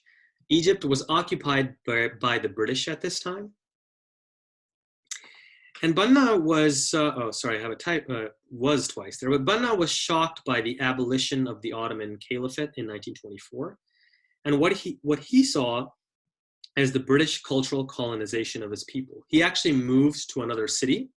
And in that city, the British influence was much greater. And that's what actually impelled him to found this Society of Muslim Brothers. So Banna founded the Brotherhood as a response to British imperialism, Western materialism, and values, according to him. And the Brotherhood called for the Islamization of the state. Why did it call for the Islamization? It's not just on the political realm, by the way. It was on the societal level as well. And the reason was because he was seeing the British kind of use the state to enforce its values on the Egyptian people and move the Egyptian people too fast on this path of modernization, which caused this dislocation that I talked about earlier, and alienation. So that is what impelled Hassan al-Banna to found this organization. Now, often the Brotherhood is one of the big bad boogeymen of Islamophobes in the West. I'm no fan of the Muslim Brotherhood. They are clearly an Islamist organization, but it's important to keep in mind that the Muslim Brotherhood is a very large organization with many different heads and many different chapters and even different, that may not even talk to each other. There's a great variety in the Muslim Brotherhood, just like you can kind of think of them in some places as the Republican Party that is today, now the Republican Party. And then you have more extreme side too. So at one point in time, the Republican Party, you had people who were part of the Ku Klux Klan as well. But that doesn't mean that everybody in the Republican Party is part of the Ku Klux Klan. I'm talking about historically in the 50s, 60s, that kind of thing. So similarly, that's how you can think of the Muslim Brotherhood. It's a wide tent. In it, you have extremists and you have a little bit more moderate kind of folks as well. I don't agree with any of them, but I just need to put that out there. And it's important to keep in mind that at this early period, there are no direct calls of violence by the Muslim Brotherhood. And for the most part, they do embrace nonviolent means. All right. The Brotherhood spread far and wide and became a transnational movement, especially after the Egyptian state clamped down on it by jailing its founders and members, even banning its existence. As so often happens in history, when you try to stop something, you only make it spread even further. And that's exactly what happened with the Muslim Brotherhood. Now, the Muslim Brotherhood is not only Islamist, it's also a pan-Islamist organization, which makes it different than the other two groups that we talked about, the Wahabis and the Deobandis. Those are more localized. Definitely in the Deobandis, they're more localized, whereas even though they have the Tablighi Jamaat that does go far and wide, but for the most part, you can think of them as more localized. Wahabis, the Salafis, they use their kind of university system and they fund mosques and educational institutions, but they're not really looking to create this transnational state or organization. That's really where the Muslim Brotherhood is. The Muslim Brotherhood is a lot more political than the Wahabis or the Deobandis. Its members see the Arab dictators as stooges of the West. And that's part of its experience, right? Its members were jailed, and the Egyptian dictators are often supported by the West. In fact, Egypt historically has gotten the most funding from the United States, the second most compared to any other state. The only other one is Israel. So another important figure in regards to the Brotherhood is Sayyid Qutb. He's a key ideologue of Islamism or political Islam. He too was disturbed by materialism and Western values being imposed on the Islamic world. So he's also in Egypt at this time. He articulated this view that the Muslim world had fallen back into a state of Jahiliyyah. Jahiliyyah is the term, it's a derogative term used for the pre-Islamic period of ignorance. So he's basically saying that Muslims are, he's kind of hinting at this, that they've kind of become non-Muslims. Now, he's not taking this in the sense of like Ibn Abdul Wahhab, who's saying that these people need to be executed for theological reasons, but he is making this kind of political argument here. And I say political because Sayyid Qutb, honestly, if you read him, he sounds almost like a Marxist in Islamic garb. He's using a lot of Islamic revolutionary rhetoric. And the Muslim Brotherhood was deeply influenced by Qutb, but the Brotherhood then kind of split into the more strident Qutb-inspired element and a more accommodationist element as well. And that's why I don't like referring to the Brotherhood with kind of sweeping statements. Just because you have extremists within that call themselves that they're part of the Brotherhood, that doesn't mean that the whole thing is extremist. I would say they're all kind of Islamist, but they're ranging from extremist to moderate Islamist. So for example, let me clarify what I mean by a moderate Islamist. A moderate Islamist would say, let's use the democratic method. We have the right to use that legitimate means, nonviolent, to try to get a majority of people in our society to vote for Islamic ideals and have them put in place that way. Now, I don't necessarily agree with this methodology, but that is what they are saying, compared to like a radical Islamist who would want to maybe use violence or overthrow his government to enforce these kind of ideals. Now, Qutb is also jailed, and that's actually where he writes many of his most popular works. And again, jailing someone, not a good idea. That's what makes him an icon and a hero. And he would later go on to inspire Islamic extremists like Osama bin Laden and Zawahiri. But it's unfair to equate both of them. Qutb was not somebody like Osama bin Laden and Zawahiri. His ideas could go in that direction, but again, I think it's unfair to just blanket him in that way. And that's it for the Brotherhood. Any questions, Khalil? I mean, no specific questions, but I'm glad that you talked about it, because we often hear about the Brotherhood in such monolithic and simplistic terms, and I don't think most people know about this history that they have. I will remind students that one of your readings this week is about Sayyid Qutb, right? It's from this book, Resurgent, I think it's called Resurgent Islam or something, by Esposito. So one of your readings is on Sayyid Qutb, and so the name will sound familiar to you. And what Islamophobes really do is they kind of play this 6 degrees of separation. So they'll say, okay, Qutb inspired Osama bin Laden, and this person, X, Y, and Z, went to a mosque where Sayyid Qutb's book Milestones was.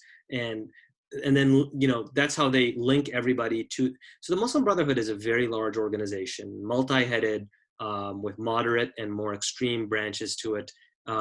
So it's quite easy to link people to the Brotherhood. And the example I give is the Republican Party. So historically, Republican Party has housed the Ku Klux Klan, but it has also housed very normal, moderate, middle-of-the-road people like Mitt Romney as well. So, it's kind of an unfair strategy that they're using here. And I say that as someone who's a critic of the Muslim Brotherhood overall, but we just have to be fair when we come to these groups. All right, moving on, we have Maududi. He is in Pakistan. He was born, again, where was he born? British India. So we see a uniting theme here. All of these figures and movements, the Brits had something to do with them. He then lived in Pakistan, and interestingly enough, he died in Buffalo, New York. I think he might have gotten sick and went for medical treatment, but I'm not exactly sure. Now, he founded Jamaat-e-Islam, which, or JI as it's called, which is really the equivalent of the Muslim Brotherhood in South Asia. They're of a similar mindset. And in fact, Maududi, in a way, I should have covered him first, because Maududi is the one who influences Qutb. And that's why Maududi's contribution is kind of underestimated when it comes to Islamism. He's really the one who articulates it in the most systematic way. He argued that Islam was essential to politics and it was necessary to establish an Islamic state. He portrayed Islam as this revolutionary ideology, and he's clearly being informed. He has this Marxist influence in his writing. You can definitely pick it up when you're reading his book, and he's just kind of, there's like a language substitution that's going on, even though he himself will then posit Islam against socialism and communism. And it's this equation that's very strange, where these thinkers are putting Islam and they're pairing it with capitalism and socialism or communism, whereas Islam is a religion and these things are political ideologies. But you see this movement, and that's what Maududi is doing. And the reason why he's doing this is because he sees his country and state being overcome by these quote-unquote Western ideologies. So at this time, there's these trends of people who are very capitalist, and then also socialist ideologies also become very exciting and attractive to many people in Pakistan and the subcontinent. So he sees these as all foreign interventions, and he wants to posit Islam as this kind of native response to this foreign influences that are coming in. So you'd see this kind of identity politics. Islam is being linked to identity politics. So he opposed Western influence and the quote unquote evils of secularism, nationalism, and socialism, even though he himself took a lot of this language from kind of Marxist literature. And then, like I said, he's the one who inspired Sayyid Qutb. Any questions on Maududi before I move on? I'm just gonna say that, again, we're calling these people revivalists, right? Rightly so. But this is just another example of how Muslim revivalism is a very modern phenomenon, right? So take this idea of, you have someone like Maududi who's basically saying, look, the goal of Islam is to establish an Islamic state. The whole idea of an Islamic state is nowhere in the Quran. It's nowhere in the Hadith, right? Because by Islamic state, he means a nation state, right? A polity which has all the bureaucratic and institutional power of a nation state. That's a power that even, I mean, if you're a Muslim and you believe Prophet Muhammad is, that his sort of polity in Medina, if that's the ideal for you, the polity of Prophet Muhammad never had the institutional infrastructure to wield this much power as a modern nation state. And I just think this is important to keep in mind, that you have someone here like Maududi, and there are others. I mean, a lot of Islamists would fall into this category, where they say, look, you know, this is what Islam, the Islam of Prophet Muhammad is supposed to be. It's supposed to be an Islamic state. But that the whole idea is dependent on the Western European notion of a nation state and the modern bureaucratic powers of a nation state. And I think that's why, as you quite rightly noted, people like Maududi and others are comparing Islam to all these, you could say, political ideologies, right? Marxism and socialism and so on. These are all nation state ideologies. They're all meant to govern nation states. So I find that quite interesting, that this revivalism, they think they're reviving something from the 7th century, but all the language here is 20th century. It's just, you know, a lot of his ideology is political Marxism with just Islamic coloring on it. And it's absolutely this, and that's what I wanted to underscore, was what you pointed out about this modern nation state. They're seeing this intrusive modern nation state, and they really want to take hold of it. And that is a very modern idea. The traditional Islamic societies were absolutely not like this. So it's kind of this combination of the modern nation state, which is very intrusive, and the combination with this radical religious nationalism, you can call it. It's a dangerous mix. And I think that's what they're trying to do. So they're trying to seize power. And then the other thing is, Maududi himself was not a cleric. He was kind of a technocrat in a way, like at least he was an educated person. And that's another modern phenomenon here. So historically, pre-modern Islamic societies, only a very small percentage of the population could even read kind of Islamic literature, Islamic scripture. And there was usually the Islamic scholars or philosophers who were doing this and only talking and conversing with themselves. Whereas here in the modern period, you have this guy who's not a scholar. I mean, he's clearly learned. I mean, he's self-taught and read a lot. He's read some political philosophy. So he's got this eclectic background. But it's this modern idea that I, as an individual, can now read the scriptural sources and then make my own interpretations. And not only can I do that, but then I can go out on the street and use modern means of communication. I can use television, radio, pamphlets, and now the internet. And I can spread this message to other individuals who are also not scholars, the average lay people. Then I can try to get them to reach a mass appeal and level. And that's when I can start to affect change.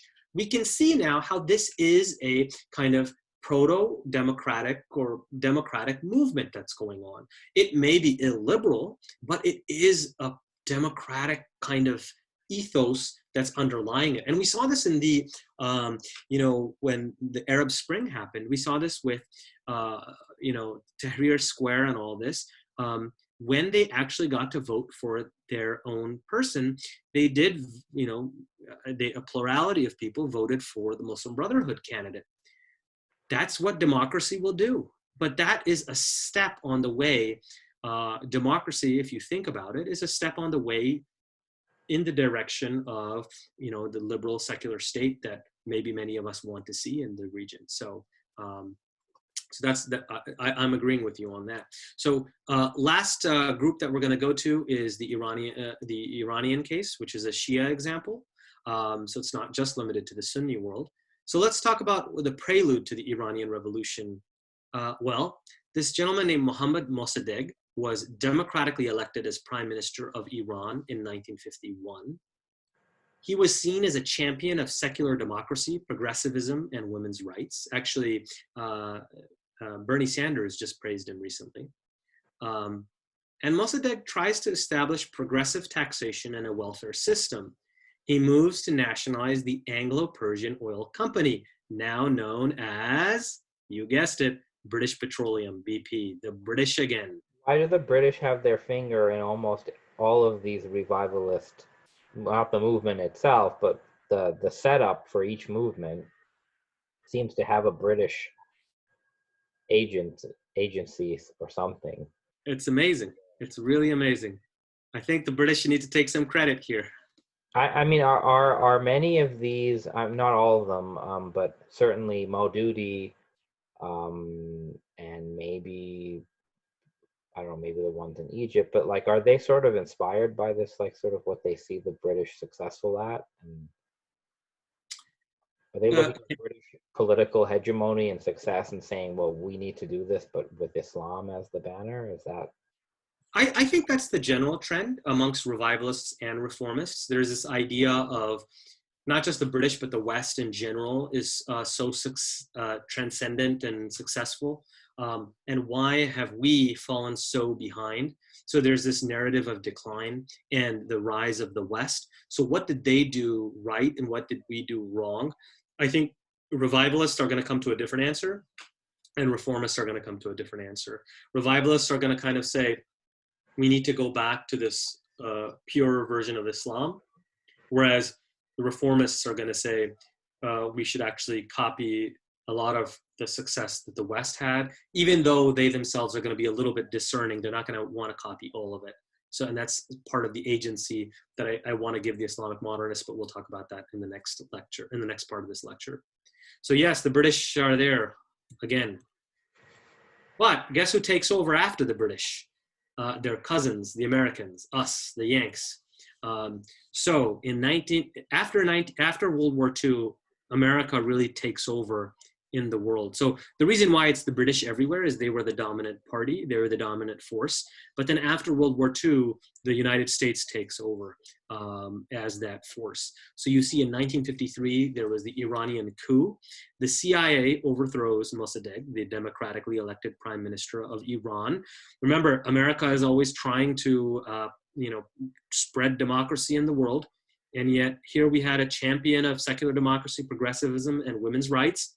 But because he was going to nationalize BP, they had to remove him. So they removed him, and they moved to strengthen the dictatorial monarchical rule of the Shah of Iran, Mohammad Reza Pahlavi.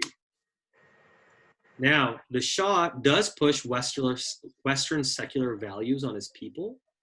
But when I say Western values, I think, and I say this as a Westerner myself, as someone who has a deep and profound respect for the Western tradition of philosophy and especially political philosophy. In many ways, I'm in America. Even though I diss the British a lot, in many ways, I'm an Anglophile. I definitely take a lot of Anglo philosophy to heart. But I think that when many people in the Islamic world think about Westernization, they think of the glitz instead of the gold. So the glitz I remember I was speaking to this woman who was her self-described lapsed Muslim from Turkey, and she had moved to America, and she was talking about how she got disenchanted with the direction Turkey is going now, and then she was talking about how a certain city she was living in was very progressive and liberal. And then when I figured out, I realized what she meant by that was simply that people dressed a certain way, or they engaged, like they listened to certain types of music or something. But what she didn't really understand was, and I had this with another friend who was from Iran and talking about the Shah, they didn't realize that part of Western values is this democratic liberalism. That part, they don't know that that's actually part of the Western values. And that's probably the gold, but the glitz is this kind of, thing that they see, which is just how you dress. So the Shah, he dressed in like suit and pants and glitter and had a lot of jewelry on. His wives were all unveiled, and which is not a problem, but I mean, they were made sure to dress using Western modes of fashion that were out of touch with the average Iranian, right? He did this sudden break between the Iranian culture. And I think what many societies are having struggling with in the non-Western world is, how do we modernize without Westernizing? In the sense, how do we preserve our cultural traditions and background but also move forward as far as modernity is concerned? So I think the Shah took the glitz, but did not take the gold. So he, meanwhile, while he's portraying himself as this great modernizer, he's strengthening his rule with secret police and iron fist rule, dictatorial rule, which is very non-Western, you can say, from an Anglo philosophical sense. That led to the rise of Ayatollah Khomeini. He was a Shia cleric. He lived in exile for 15 years due to his opposition to the Shah. Another theme that we see, that people who are jailed, exiled, they usually become icons and heroes. And that's what we see with Ayatollah Khomeini. So he became an icon for the resistance, which was composed of leftist Marxists, secularists, and Islamists. So the opposition was from all of these groups. But because Ayatollah Khomeini basically became this symbol and icon, he was very endearing to the people. He became the head of this movement that consisted of these diverse groups of people, many who didn't agree with kind of the religious right-wing viewpoints that Ayatollah Khomeini would later enforce. Khomeini used radical revolutionary language, very similar to Sayyid Qutb and Maududi. And here we see that modern trend again. This is something that you would not see in the pre-modern world. You did not see the mobilization of the masses.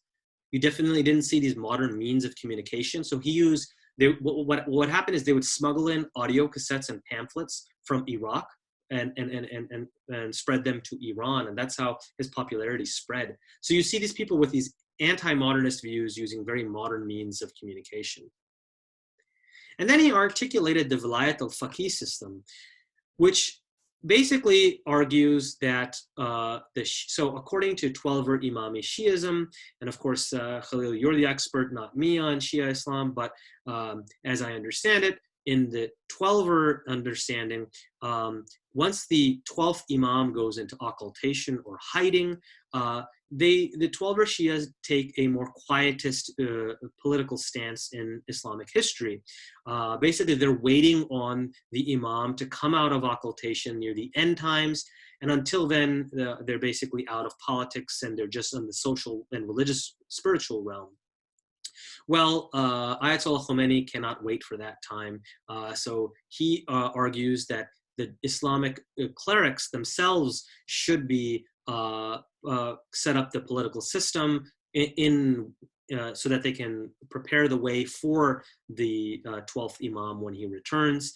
And of course, he would be the head of that system.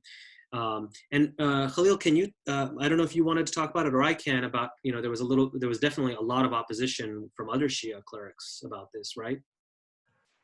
Yeah, so on this thing, so just for some background, right? So, and for those in our class, you will remember that there are three major Shia Muslim communities that developed over history. The largest is the 12er Shia, The second largest is the Ismailis, and the third largest, the third group, is the Zaydis. In class, we really talked about the Twelvers and the Ismailis. And the difference between the Twelver Shia and the Ismaili Shia is uh, these communities follow different lineages of imams, that is, different lineages of the hereditary descendants of Prophet Muhammad, whom they believe are the divinely appointed and divinely inspired leaders of the believers. So the Ismailis followed a line of living imams, and for the largest Ismaili group, the Nizari Ismailis, the living imam is present today, the 49th imam, who is the Aga Khan. But the Twelver Shia, which eventually became the majority Shia group for various political reasons, they only follow 12 imams, and they stop at 12 because the 11th imam of the 12er Shia, he died in 874, and it was not clear when he died whether he had a son or a descendant to become the next imam. Eventually, they came to believe that the 11th imam left behind a young child as his successor. So the 12th imam is a young boy, and then it is believed by the 12er Shia that the 12th imam went into hiding. God has hidden the 12th imam since the year 874, since his father's death. So they await the 12th imam's return. Now, as from a sociological perspective, what will happen is when the imam is in hiding, which has been since 874, the scholars of the Twelver community take on a leadership role. Often these scholars are descendants of one of the 12 imams. And what happened is with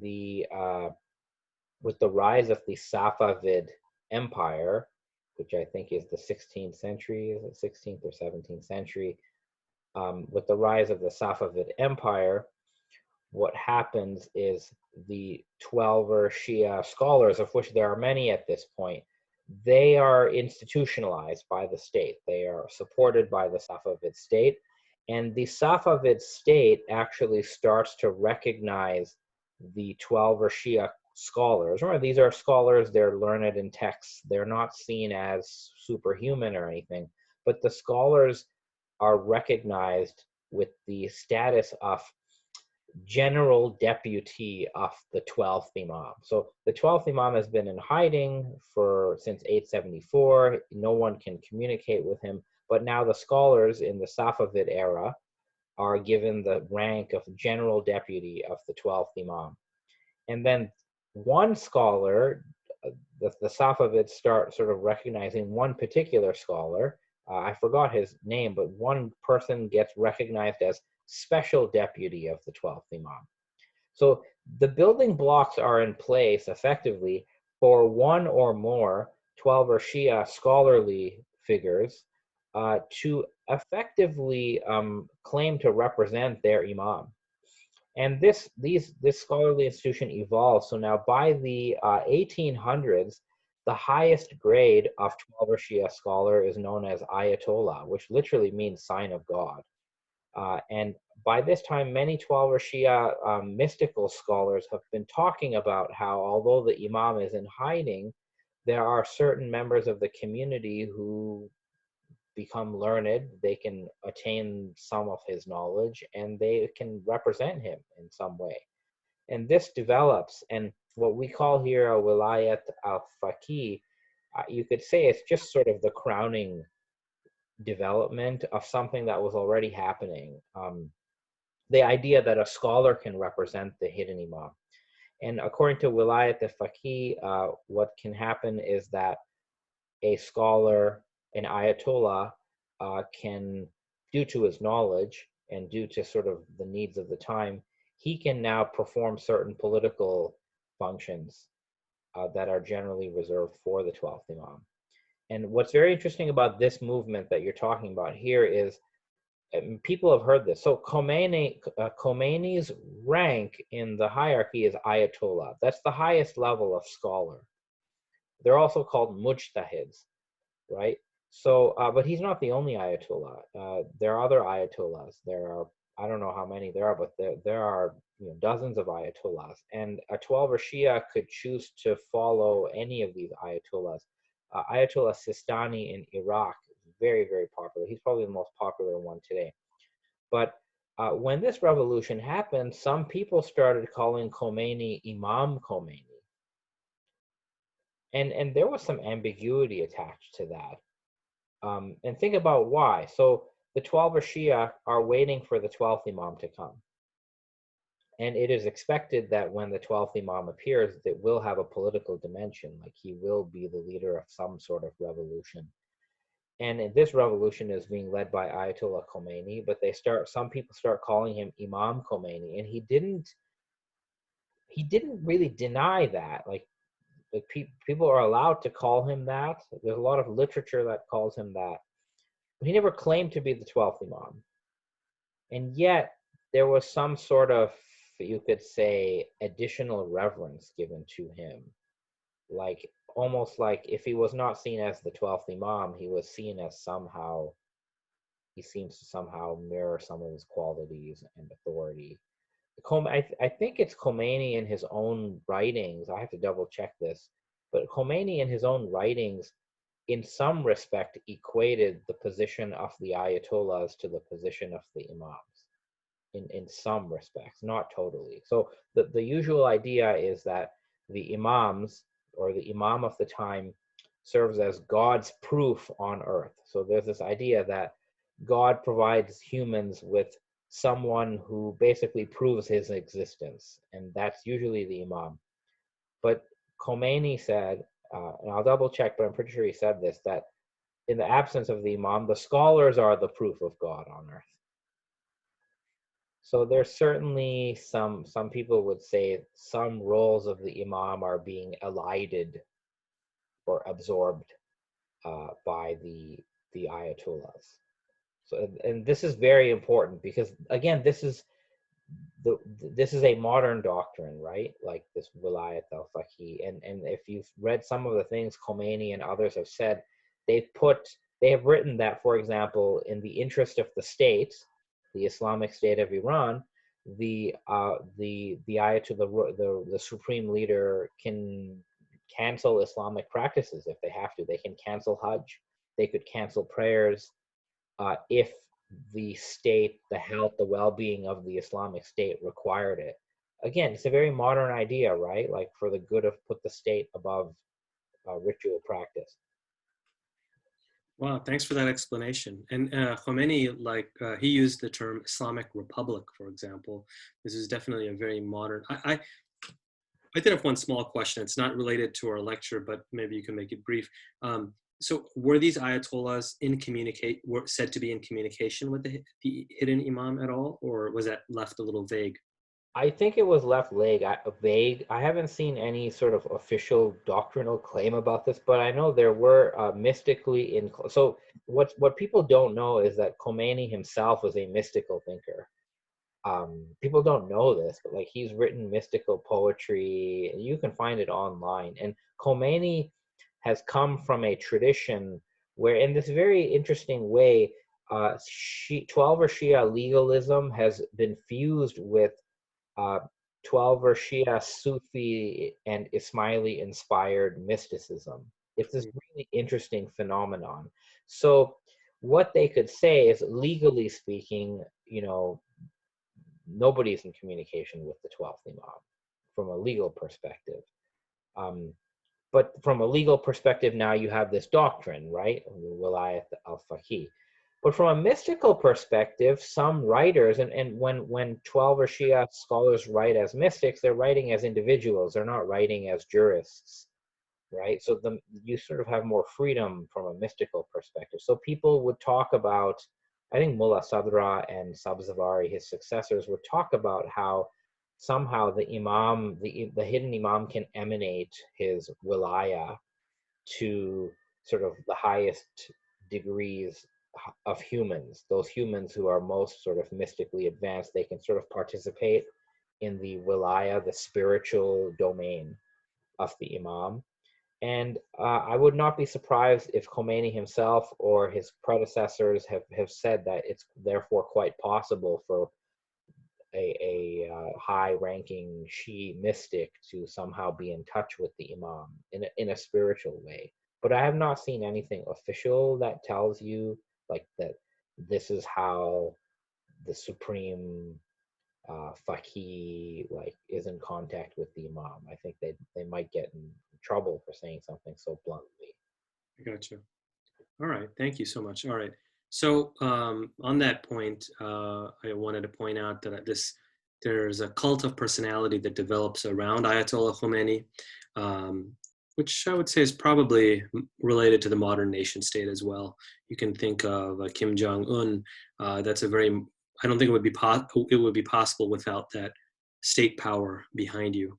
In any case, what happens once the Iranian Revolution happens, Khomeini comes to power, and definitely the liberals and secularists and Marxists, most of them are dismayed and marginalized, and then you have this kind of theocratic state that's implemented, and then you have this Cold War that starts between Saudi Arabia and Iran for dominance in the Middle East, stoking Sunni and Shi'i tensions in the region. But I think it's important to point out that this seems to be for geopolitical reasons, where religion is kind of used as the excuse to further one's power base. And I was talking to a specialist of kind of these geostrategic affairs, and he was going into some details about how it really doesn't clearly fall under Sunni Shia lines. That's really just used for kind of to create the backing by the masses, the religious masses. All right, so we're just gonna finish up with summarizing common themes that we've seen in all these revivalist groups. Number one, the British. All of them, we saw the British. If it's not the British, it's the West. There's some European influence. I would say that without that, there would be many of these groups would not have formed, or they would have died out, is what I would say. So that was the case with Muhammad ibn Abdul Wahhab. I don't think Wahhabi Salafism would have reached its power the way it has without the backing of the British and now the United States. All of these groups and individuals have this sense of existential threat to their traditional ways of life and religion. They see the encroaching power of the modern nation state and wish to seize it for their own ends. There is a social, cultural, and historical context that is critical to understand to know why they start. And these groups could not have been created except in the modern period. They use modern means of communication and propaganda. They are very modern, even if they're anti-modernist. And we'll talk about what modernism is in the next part, but that is the end of this part of the lecture. Shall we end it here? Any last questions or comments? No, so just to remind everybody that we only looked at revivalist movements in Islam in the modern period, right? So this is only part one, and there's going to be a part two well, by the time you watch this, it might already be uploaded on the course website. So yeah, this is just part one, but let me say thank you to Dr. Javad Hashmi for taking the time to do this, to do these talks with us. And yeah, we look forward to seeing you in part two. Thank you so much, Khalil. And I wanted to reiterate that point that you made. Just that I hope that people do watch lecture two, the part two of this, precisely because I think all of these groups probably they have already heard them in passing. there's this heavy emphasis in the Western Academy and the media to focus on precisely these revivalist groups. That's where all the interest and the funding is. But my true passion is the next part of this lecture, which is the Islamic modernists, the liberals, the progressives. That's a fascinating trend in modern Islamic thought. And I think you are going to be getting a very blinkered view of the Islamic intellectual tradition if you just focus on the revivalists without looking at the reformists that we're going to talk about in lecture 2. So thank you so much, Khalil, for inviting me, and see you soon. All right, see you soon. Take care.